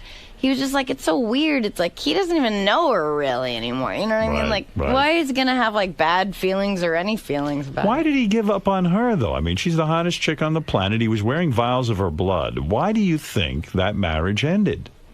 He was wearing vials. I mean, you worked with the man. You're the only one who probably knows the answer. Right. I probably am the only one that knows. Did you say to him, what are you, fucking crazy? That's the hottest chick on the planet. Don't you want to be on that ride? Yeah, don't you want the publicity and all of that great Her stuff? Her lips are a vagina. Yeah. Yes, they are. That's the secret of her fame. You're not into any kind of lesbian experimentation, are you? Are you? Are you into any kind of lesbian experimentation? No. No. I wish I could say I was, because I know it's attractive. Maybe that's why you're always the friend. Right. Maybe it is. But all my friends are. I have many lesbian friends, but But you're not attracted to Angelina Jolie, like you say. Oh my God, that's a beautiful woman I would make love to. Oh, I think she's gorgeous, but I don't want to see her vagina other than the one on her face. And for Jimmy, you would never be with another girl in the bedroom. You're not interested in that. If Jimmy, I mean, if I did anything lesbianish, it would be flat out for Jimmy's sake. I wouldn't like do it on my own time. Thank you. A lot of broads wouldn't say that. Maybe you should do a funny girl, like bring Kathy Griffin into the bed with you and Jimmy. You think? Another comedian in that mix? That's what Jimmy's dying for. Those three comedians? I don't know. What do you think? Three people, like who Jimmy would want, like a. Jimmy, who would you want in the bed if Sarah could see her way to do that? He would want Madonna from 1985. No, but it's got to be somebody now. Maybe a guest you've had on the show. Well, we said it. Every man's fantasy. Kathy Griffin. Do you ever get attracted to any of your guests? Well, here's what I would like to do. I would like to. I think it would be Artie, and I would like what I'd like to have is one finger in Sarah while we're watching Beer League, and one finger in Artie. Well, let me tell you something. That's very nice of you. Aww. What about you, Sarah, and Janine Garofalo? Oh, Christ. Oh.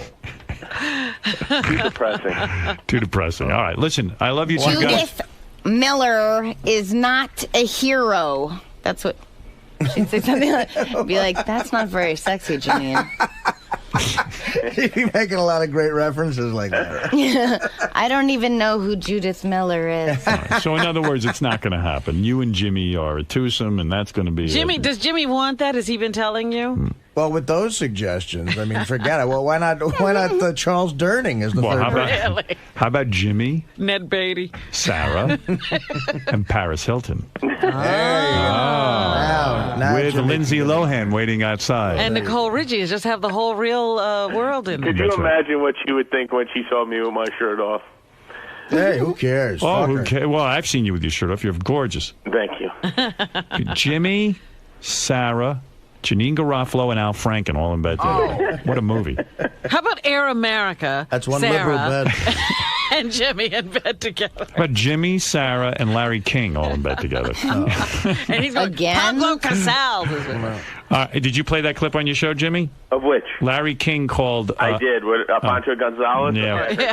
Isn't that great? Well, you got to see the look on Agassi's face. It's hilarious. We're here with Pancho Gonzalez. How do you make a mistake like that? I don't know. He must be senile. That'd be a goof. He probably still doesn't know he did it. Crapped in the elevator. So great. All right. Hey, listen, I could get on with this chat fest for the rest of my life, but we do have to end it at some point. There is a woman out there waiting to get on who wants to get spanked and on the Sibian. Well, there you go. Can I stay and watch? You know you're gonna be embarrassed to watch that. You're Sarah, so you proper. go home. Now let her watch. Because the next thing you know, you'll be on the Sibian. You want to watch that? Why do you want to watch that? I'm shocked. I don't know. Why wouldn't You think that'll inhibit you? I mean, inhibit her? I mean, you're so... Oh, do you think it'll inhibit her? Probably Isn't she an not. exhibitionist? Maybe not. All right, you want to stay into it? I think it could get interesting. Yeah, I would love for I'll you to just stay. sit on the side. I don't have to be her? like part of the show. What if you get turned on and you start touching yourself during it? Oh, that will probably happen. That is what I will be doing. I'm going to jump off now, but I'll be masturbating here at home. All right. What if she gets so turned on she jumps on the Sibian with the That's what I'm saying. Yeah, I think something cool could happen. Hey, Jimmy, would you be offended if Sarah, in her clothes, sat on the Sibian? Would I be offended? Yeah, I mean, would that upset you? Well, I don't think it would be a good idea for her, but Would you start to rethink the relationship? No, I wouldn't start to rethink the relationship. I mean, I think it would be partially exciting and also probably devastating for her. What if I sat on it only on the back part? I just worry you might start farting. Jimmy, I don't do that, and you know that, and I don't know why you have to say that in public forums. Have you ever seen Sarah take a dump? Never. Have I ever have seen her not take a dump? Oh my! Never. Really? Never. I'm like Beth. I only do it like once a month. Is that true? Because I swear she doesn't even go. Well, if she does it once a month, the smell's lasting for 30 days in the bathroom. He's saying that because he knows it's disgusting. I'll tell you, and broads. I don't do that. Especially hot broads hate when you bring up that they might shit. I do a joke in my act that Dana seriously didn't talk to me for 5 days. What'd you say? Dog thing. I would say, Dana would say to me stuff like, can I bring my dog over to your place? And I would say to her, honey, I get grossed out when you shit in my apartment. I did that at Zany's in Vernon Hills, Illinois with her in the back. She'd talk to me the whole plane ride home. So what is it when Jimmy says that? Is he joking or you really do make a duty and then it smells? No, he's joking. No, she never does that. She's physically incapable of it. Wow. I wish I could. You pee in front of each other, though, right? Yeah. No, she comes in when I'm peeing. I do. You watch him pee? That sort of thing. Yeah, I like watching it. You do? You ever hold his penis while he pees? No, but I'll go as if I'm gonna put my finger through the stream of pee, and then he'll jerk like he's gonna put it on me, and I scream and run away. So Jimmy doesn't pee on you? It's one of the fun games that we play. we have fun. It sounds better than the game you're hosting for ABC. Yeah, I put that on the air. See how close you can come to Jimmy's pee without actually touching it. Yellow power. All right, Jimmy, talk to you soon. Thanks, guys. Bye-bye. So, Sarah, how do you think it went in there today? I think it went well. I had fun. I hope it was entertaining. I can never imagine it being interesting. I was a little on my disappointed, part. actually. Were you? Why? You kind of wussed out on the whole Sibian deal. Well, yeah. I mean, I really can't do the Sibian, but I did they turned it on for me, and I touched it and scoped it out. And then again decided that it wasn't your deal. I'm going to build my own. From scratch? Yeah. Using common household materials? Probably. Nice. Yeah. What's the deal with you and Eric the Midget? Would you really fly with him in balloons if he agreed to? I would fly with him and hold him. You'd cradle him? Like the baby Jesus and Mary, and fly with him on balloons? Wouldn't you want to fly on balloons? I dream about flying. I do too. I think it would be awesome. He's crazy. And to want to have the wheelchair, I know that's like his blanket, his security blanket in a way, because he needs it to move and can't walk. Right. But he should definitely not fly with the wheelchair. That should be a deal breaker. Well, that would be your role. You could be like his cradle almost. Let me be your wheelchair. Tell him. Let me be your wheelchair, Eric. I'll be your wheelchair. I'll hold you like a little baby, like the baby Jesus, and we'll fly among the people, among our people, our followers.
What do you got for us, Steve? Anthony Weiner can learn from Howard Stern.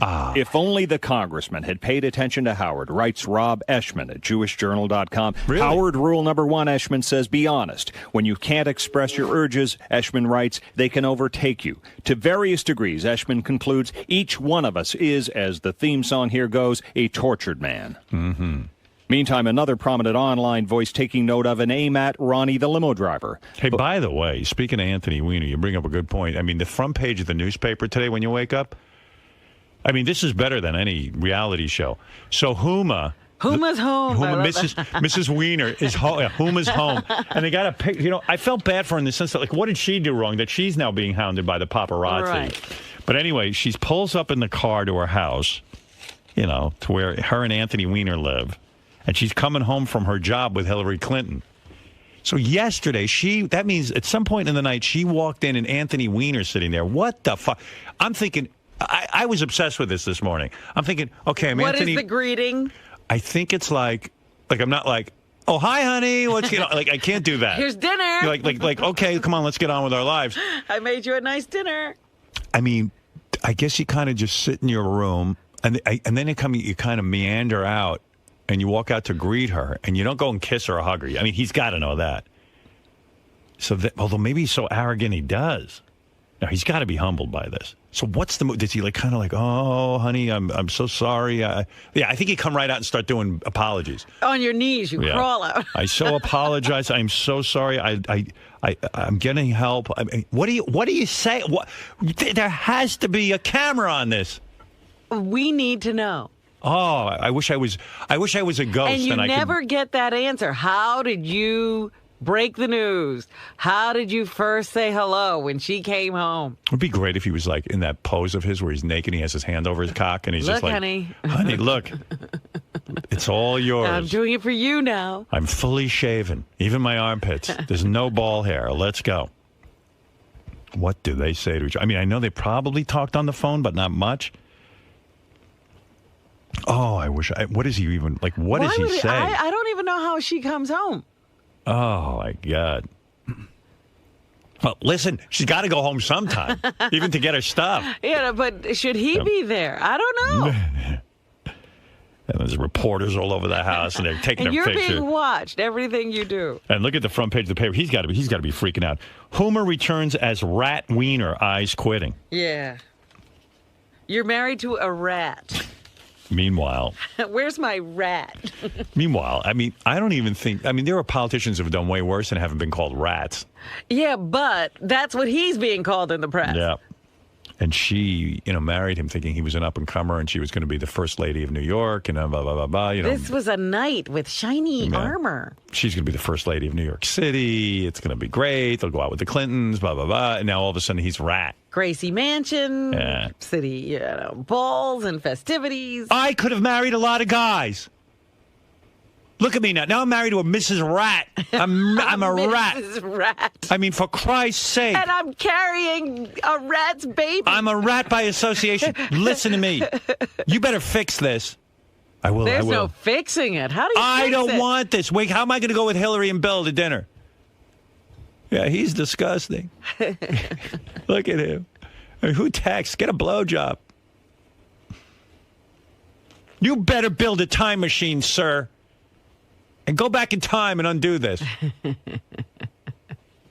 And is he going listen, baby, I would never cheat on you. This wasn't cheating. I got caught up in something. I know it's silly, but or does he just, what does he do? Maybe sit on the bed with a gun in your mouth. Oh. Then she's got to. Right? Maybe she says, shoot. Shoot. She's probably is that a real gun? I don't believe it. Listen, Huma. I don't want you going back to that disgusting rat man. You come stay with me and Hillary at our house. That's it. What he did to you is terrible. Terrible. I mean, you're hot. You understand what happened with me and Hillary, right? We got old, that's all. She kept herself in shape like you. more than a year. Huma, you're in shape. Who knows what's going on? I'm sorry, Steve. I didn't mean to interrupt. So Bob Lefsetz, writing about the sometimes inverse correlation between talent and Twitter popularity. Lefsetz declaring, quote, if Twitter was about talent, Ronnie the limo driver would be bubbling up. Ronnie responding in his inimitable style, quote, screw him and his article. If he wants to make it like I'm stupid, be my guest. Well, Ronnie is stupid because he doesn't understand. Lefsetz was actually... It sounded like a compliment. It was complimenting him. I read the article. He was talking about Lady Gaga. And what he was saying is that it's the music stupid. He's saying that Lady Gaga's running around with the costumes and the carrying on and the attitude and the Twitter followers. He goes, it doesn't matter if you have 10 million Twitter followers. The album tanked. And he's saying if Twitter followers meant something, then Ronnie the limo driver would be the biggest star in the world. He's got 100,000 followers. He's not putting you down. What's the matter with you? Well, that's not the way you put it to me yesterday, I read it Steve. to you. I read it to you. You made it sound like I was stupid. I just read it. Oh, stop it now. Quote. He was actually complimenting you. Well, thank you. All right. I mean, he wasn't being negative. Right, whatever. 104,000. All right. Nice. There you go. You're like Lady... Well, his point is that with all of her followers... She didn't sell a lot of albums? He's saying that the fans went to Adele. Why did they go... was Adele's album big and Gaga's bombed? Because Adele's got a good album. That's the music business. I never met this Lefsetz, but suddenly I'm quoting him every minute. I might have to have him on. How's your TV show stuff going? What's going on, man? When are we going to really see something? What's going on? Don's working on stuff. So you're in a negotiation? So you're now not in the conversation. Don's taking care of everything? Yes, ma'am. Is Don taking care of it or Don Buchwald and Associates? Don Buchwald and Associates. Right. They're taking care of it. Yeah, I think Don laced into Ronnie. Really? Yeah. I think he basically said to Ronnie, listen, don't go telling people Don Buchwald's working. It's Don Buchwald and I didn't Associates. say he's the one. That's what I'm thinking. Don Buchwald and Associates, okay? Don't say Don Buchwald's working on it. Well, it's the name of the company. He's ashamed to be representing you. Don't you get it? Yeah. Right. The Don Buchwald and Associates are working on... Right. He's helping you out. Right. By putting one of his agents on it. Exactly. Right. And... You're represented by Associates. That's what I said. No, you said Don's working on it. Don doesn't want to be associated. He with is, you. but he isn't. Right. No, but the one. Maybe just say you're being represented by associates of Don Buchwald. All right. All right. The one guy. You know what he said to you. No, Ronnie said to me, Don told me, make sure you say Don Buchwald and Associates because you're not being represented by Don Buchwald. I go, yeah, because you don't want you running around saying, it's just embarrassing. Say you're represented by Associates. Oh, he didn't say it was embarrassing. That's what I'm telling you he means. No, he didn't. You know I have to explain everything. Like that. What do you think he means? Now you understand Don, but you don't understand. No, but I know he's the one guy he's talking to directly because he knows him. Yeah. All right. Okay. The guy from Fox. Okay. All right. Take it easy. All right. I'm just telling you. I know Don speak. I've known the man many years. I know. Yeah. I know. We talked about you too. Right. Believe me. Believe me. Use your fucking head. I am. In other words, Don's in the closet. Everything's going good, man. Yeah. All right. So where are we at with this thing? When am I going to see a show? Dude, when do you start taping? What are we doing? We're supposed to tape a pilot. I'm waiting to find out a date. Right. Dude. And the other thing, they're in getting ready to do production. So, dude, the wheels thing. So, waiting to hear. Oh. Dude. I'm just waiting to hear. And he's ready to tape. Whatever, dude. Meanwhile, I got all my other stuff going on now. Yeah, what do you got? What's other stuff? I'm at Rick's tonight in Indy. The whole weekend we're opening up a club in India. Indy. Indianapolis, Indiana. Rick's India. No. Well, they haven't had a club in India before, I don't think. I don't know about that. Do you have a Zizzle reel? I'll be out. Yeah, I'll be out there this weekend, and then next week I'll be in Chambersburg, Pennsylvania. Right. With Shuli and the block party. Oh, the block party. Yeah, you want to come? You like block parties? Happening again. Yeah, next Friday. Great. So. All right. And then I just found out something else that might happen. Go ahead. I'll be working with Scott the engineer again. Yeah? Yeah, but I don't know if he wants me to talk about it yet. Scott, you want me to talk about that yet? What's going on? You know who you remind me of? Regis. You know why? Regis's career started late in life, and now your career started. Look at you bubbling up here. Like your show business career hadn't started till you were in the 60s. Dude, Scott, is it all right if I talk about it? Dude. Regis went around for years and years and years and kind of didn't have big success. And then bumbled from one television show to the other. And then all of a sudden, in his 60s, boom, everyone discovered him. Poor Ronnie. His whole life. Deal. He's been waiting. Now all of a sudden, he's everyone's sweetheart. Well, it's all thanks he's to our you, Clara man. Peller. Yeah, I got to, Well, have to give props I had to the nothing boss. to do with it. I didn't say that. No, I said I had nothing to do with it. I'm saying it's your a lot talent. of Twitter stuff. A lot of stuff came through Twitter. I got to say. Where's the beef? As long as Twitter lasts, it's okay with me. A year or two, it's fine with me. All right. Go ahead. So what is this? So anyway, now Scott has got a gig going on in Atlantic City at Harrah's. Right. They have a club there at night. At the pool, it becomes a club at night. Yes. And he's DJing with DJ Hollywood. And what do you need? All of a sudden, he comes to me this morning and he goes, "They want you to come and judge a contest." Wow. Out at Harrah's. They'll send a limo to pick you up and give you a room for the night and everything. Okay, I'm there. Pay you some money. I heard a funnier story that Scott the engineer, Scott's like a lummox. He's a lump on a log. And I love him, but you know him. And you heard what he does at these. So the last appearance he had with Ronnie comes out and MCs. Yes. And Scott's the DJ. So I don't know. Either Scott went to Shuli or something. Goes, I don't know if I want to be a DJ at these things anymore. So, oh, really? So Shuli, I believe, goes, Scott. What do you want to do? What do you exactly? What do you want to do? He goes, maybe I'll co-host with Ronnie. We'll go up there together. How funny is that? You're going to be a partner. Yeah, the two. I mean, how stupid is that, though? First of all, of course it's Two stupid. guys standing there on a stage about 5 by 5. Well, the ad libs you had in that last thing worked so well. Yeah. First of all, you're horrible. Listen, they bitched and moaned that it wasn't good the last time, so I sat down with these guys and said, let's figure out something better that I could do. How's that going to be better? You're horrible on stage. Then Shuley said you could co-host with Ronnie. I didn't say it. Shuley said it. Shuley's full of shit. He said did that? say it. Oh, I didn't hear that. I never said that. Well, I would love that. Shuley just tries to stir up shit. I love you guys. So I love what goes on. I want to do a good show for these people. They're coming to But pay Scott, money. don't you think? I saw the show. I saw the video. Yeah. When you're there with your equipment and you're the DJ, at least it gives you a purpose on stage. I think it's like when if Ringo stepped out from the drums. What would he be doing? What would he be doing? No, I understand that. So at least it gives you a purpose on stage, and you can chime in with Ron. Yeah, you're like the band leader on the Tonight Show. I get it. But they were like, you're sitting there like a lump. I never said anything about these what guys you did after we did the show. But you are a lump. I said about after the show. I didn't say during the show. I was bitching about you after the show, what you did after. By you look like you were miserable talking to the people and you wanted to leave. I didn't say anything about what you did during the show. They didn't let me eat, Ronnie. My blood sugar that was another thing. I don't like to greet the public while I'm dining. He was all upset. I can't say a word. Because we did a meet and greet. Whatever I do, I can't win. And I'm sitting, and people are coming up and they want pictures signed and whatever. And I did. And I'm eating half a sandwich as I'm doing it, but I did. You know what's amazing? Because that's what you're paying for. You know what's amazing? Here's a guy, not only wants extra money and everything, but really sits in a recording booth for 90% of his time, or he goes home and stares at the wall and occasionally gets to go once a week bowling. So finally, he shows up somewhere. Someone, imagine this, wants to take a picture with him or sign an autograph. And I did. And all of a sudden he gets anything.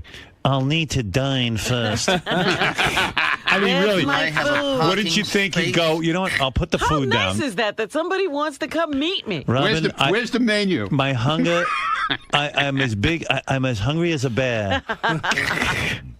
Yeah, so now I'm doing. Right, where's the menu? I'm doing Harris with him. What are we doing at Harris, by the way? Scott, they better feed you before you meet the public at Harris. Yeah, we're taking care of. Scott, I already set the menu. It's a miracle that someone would even want an Harris autograph is great.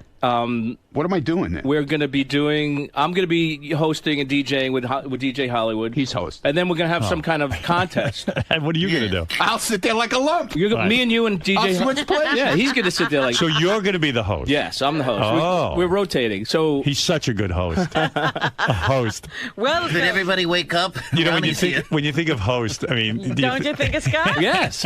So during the night, why did you start wearing like wild hair pieces to these appearances like Lady Bobo. No, like Lady Gaga. Yeah. Like become the Lady get Gaga. An exciting outfit, the blue hair. Why don't you like Liberace? Like why don't you start getting like wild sequin jacket? You know, Liberace was a guy. Guy was a genius because had no personality. He had no personality. He was a vomit, and he played the piano, which nobody likes. But he'd show up in costumes with jewelry and limos and his candelabra, man. Yeah, flowing robes. Do something wear something. You can't be Lady Gaga. Be Lady Blah Blah. You should have a candelabra on your DJ desk. You know, yeah. Put a big candelabra. Okay. You want to hear a great story? Yeah. No. I love Scott. I know it's not going to be great for me. I love Scott to death, man. I love this guy. So. We're doing Chambersburg, Pennsylvania next Friday night, the comedy thing, okay? Comedy. Orchards, by the way. I'm not doing comedy. Anyway, so it's a far ride. So to come back the same night is crazy. Right. So we're going to come back in the morning, so they're going to give us a hotel room to stay at. Funny already. So he goes, where are we staying? So I go, I don't know, we're staying in some shit motel called the Desert Inn. Right. Gets on the computer yesterday. I want to know where it is so I can get there. Gets on the computer yesterday. There's no Desert Inn. He's searching everywhere for this fucking place. Now, Chambersburg, I mean, how big could it be? It's on the computer. You should be working, but go ahead. But there's 14 hotels in Chambersburg, believe it or not. Right. But there's no Desert Inn. Right. Because Desert Inn doesn't fucking exist. I made it up in my head. Right. You know? And he's searching, and he's going to Shuley. He goes, Shuley, where is this fucking place? He's such an asshole. You know that? You know, I just give him a nice gig and extra money, and he's got to fucking rip me an a-hole. Stop it. We're not doing anything at Harris. You're done. Why are you on the computer looking for Desert Inn when you're here? Come on. That's my problem. What do you mean, come on? I'm serious. He's got other gigs there. Yeah, I'm busy. You got to get you working, I am man. working. It was Believe during me, the I'm breakfast hour. Oh, I'm yeah. working. His I'm working. breakfast hour. I'm working. All right. Plenty working. Let me look for Desert Inn here. I see nothing of that nature. He goes, I don't see it here. I go, dude, it's a shit motel. You think they're gonna have a website? Yeah, but the problem is you're giving him phony hotels, and he's got to work. I know. It was for like 5 minutes. That's all. I am working. Someone told me you made your intern look up Desert Inn too. I didn't make her. No. She was trying to help because you were freaking out. Oh, I didn't make her do it. She brought. If you didn't make her, then why did she do it? She has a computer. She just heard the conversation that I said I can't find one, and she decided to search for it. I didn't make her do it. And then she brought up a picture of the town also. It was fucking great. And he's looking for the Desert Inn. I only see bed and breakfasts, the Holiday Inn There's Express. 14 hotels in that little town, man. Where will I be staying? Recommended to be clean and the staff to be polite. Please instruct the staff. I'll be arriving. And I want the breakfast to have a conglomerate of freshness. Hey, did you hear that Ganji's not allowed to go with us to Rick's this weekend? Why? Why? Because they put a kibosh on him going. Who did? On Demand? I guess so. So Budget? who's going with you? Richie Wilson and Chris Costa. Who put the kibosh? I don't Goodstein? know. I don't know. Oh, God, Ganji lives for that. Yeah, he was all upset. But he goes to me yesterday, he goes, well, if I really wanted to go, I could make it happen, but I'm not going to push the issue. So who told him no? I don't know. I have no idea. Boy, that's mysterious. Doug, what's going on with that? Doug's not in, and nobody seems to know why Ganji can't go. Huh? Who forbids that? I mean, I'm thrilled. I mean, I don't think Ganji should go. So, Greg here is telling me that it was self-imposed by Ganji. Really? Why? Because you gave him such a hard time. You're probably ashamed to go. Yeah, you know what? You know why Ganji pisses me off? Because he's creepy. Like everything that has to do with a chick, he's in on. For a while, he had to pre-interview the Miss Howard TVs, and I said, Ganji, it's not necessary. Will's going to pre-interview him, and he goes, well, no, I'll handle it myself. Well, you killed that for him too. Yeah, I know. You're but I go, ruining all his fun. But I said, but why do two guys need to why do I have to have two guys doing that? And why is the only guest that we have? I've had, Tatum O'Neal was here yesterday. One guy interviewed her. How come two guys didn't? You know what I mean? It was like insane what was going on here. And then Doug had to shoot her pictures personally. Right. Like, what was that about? So I said to these guys, listen, come clean. Is this something you want to do because you're horny? Oh, no. I'm way too busy. I don't even want to be pre-interviewing them. And Doug's like, no. I just thought I'd help out with some very attractive pictures. I go, but Jason takes the pictures. I already got someone doing that. I don't need double coverage on this stuff. Don't you? I thought you guys are so busy. We have such little budget. If you're too busy to do everything else, then how can you be busy with this? Yeah. Why is this taking up so much time and so many other people who work there? It's like when I say to Scott, how can you not be doing this? You're looking up the Desert Inn. I mean, really? I multitask. Okay, that's all right. I multitask. There is work going on.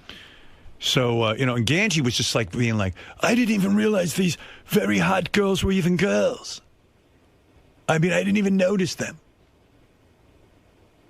So I knew he was being a bullshit artist. By the way, where is Doug and where's Ganji? It's almost 8 a.m. Well, they're pissed that they don't get to do these things. Ganji doesn't come in every day. Ganji doesn't come. And I don't know where Doug is. There's no hot chicks booked on the show. That's to say, because you know what? Will was pointing out to me that Ganji, he's in for some stuff. Like yesterday, he was the guy holding the mic when the Playboy Playmate of the Year was doing the armpit sniffing. Yeah, like how did Ganji show up here for that? Now that you say that, when we had the Playboy Playmate of the Year, all of a sudden he's here. And by the way, did you notice he tried to get online to get sniffed? Did you notice I blocked it? I did notice that. Because you know what? No one cares about Ganji. I had a choice. We were at the end of that armpit sniffing bit. Yes. And I'm looking it over, like Benji's there, who's way funnier than Ganji. And Ganji's in front of him. And Ganji's in front of him. He's in line to get close to the Playboy Playmate. And I went, what the fuck? So I give him a hand sign. Out. Benji, go up and get your armpit smelled. I'm gonna sit and waste time with Ganji. What if she likes my armpit? Now I'm going out with her. I asked him why he came in. He came walking in about 7:15 yesterday. And I go, what are you doing here? He goes, Well, I have to help out with the Playmate, the Playmate segment. But he doesn't. The Playmate segment? Yeah. Really? What's different about the Playmate segment than Nothing. any other segment we do? He is such a fucking horny motherfucker. Hey, can you blame him? I know. Well, he probably figured blindfold. If she doesn't see him, maybe she'll go out with him. Don't take off your blindfold. He's such a good guy, though. He really is. Hey, Ganji's a nice kid. Yeah, you don't have breasts. Yeah. Ganji's a nice kid when he's not sending porn tapes to your kid's Yeah. teacher. That went over great. He had hair then, though. Yeah. Well, all right. Let Steve finish his report, boys. Thank you. I don't know how we got off on a tangent. Rick's tonight All in right. Indianapolis. All right, Ronnie. Very busy schedule. I barely get him to drive me anymore. It's busy. You're a lucky man. Look at who's driving you. And I'm not so lucky because I'm going to be driving him soon. I think he resents driving me. That he's a big superstar. Anything else? Also today, Sal and Richard heading west to entertain fun-famished fans in Hollywood this Saturday. But they won't be doing a show, they say. A meet and greet at Club Bardot on Vine. Though you might never know this from looking at the club's website, which doesn't seem to mention the Sal and Richard show this Saturday. Stern News, 877-H100-TIP or email. Howard100news at SiriusXM.com. All right. Thank you. Steve Langford. That last report was very puzzling. Yeah. Yeah. All right. Well, Steve will get more details. You're really sort of taking off right now. Okay. You've got an agent or an agency working for you. Okay. You've got six-figure in Twitter followers. You've reached 6 figures in Twitter followers. Okay. You've got possibly 2 shows in development right now. Okay. So far, you're on the right track. As Tim would say, this is a whirlwind. It's a whirlwind. Or whirlwind. Whirlwind. What's this like for you? I'm on a whirlwind tour, man. Are you on a personal high right now? No, like when you leave here, are you like, wow, I can't believe all this stuff is happening to me? Yeah, but I don't believe it's happening till it happens. Okay, so like with the TV things, I don't believe it happens until I'm there doing it. Okay, or I sign some kind of paper saying you're going to do this. So I don't count my chickens before they hatch. You know what I'm saying? Short of actually becoming Howard's personal driver and security and all that, is this the most magical limo ride you've ever been on? Yeah, it's all because of him too. I mean, not that I'm, trying to kiss ass or anything, but it's the truth. I mean, this wouldn't happen if I wasn't here. He made me where made me a star, kind of. Now, with your buddy in the background there, what advice do you have for him? Because he can't seem to find his niche recently. Like, he doesn't know what to do at these gigs. He's feeling a little uncomfortable. First of all, I would stop looking for the Desert Inn, number one, because it doesn't exist. Second of all, hey, you just got to keep plugging at it, man. You got to, get out there on Twitter, man, like I did. Get out there and start putting crazy shit up. Every day. I'm on there every day. I never miss a day I put stuff up. And, even if it's stupid, which most of it is. What would your ideal gig consist of? What would you be doing ideally? What in a perfect world? Turn around, I'll show you. Which doesn't seem to mention the Sal Richard show. Come on, in all seriousness. I like Greg, the generic cameraman, #1 at my gigs. No, but what would these gigs? What would your role be? Because My role? You don't feel comfortable in some of the things you've done recently. We've been trying to figure that out. I'm a DJ, but in these things, it's not really called for. It doesn't call for a DJ. There's no equipment. I use my fucking phone. Get it? I use a little phone. It's a goof. But they were bitching that it was boring, so I wanted to try and figure out something else that we could do that would be better for the people. I want to make sure the people have a good time. And you, sir, seem like the ambassador of fun. Oh, you've been to my gigs. I had a blast. Yeah, right? Did you not have the best time of your life? Second best, but yes. Oh, okay, sorry. Second best. I mean, yeah, we aim to please.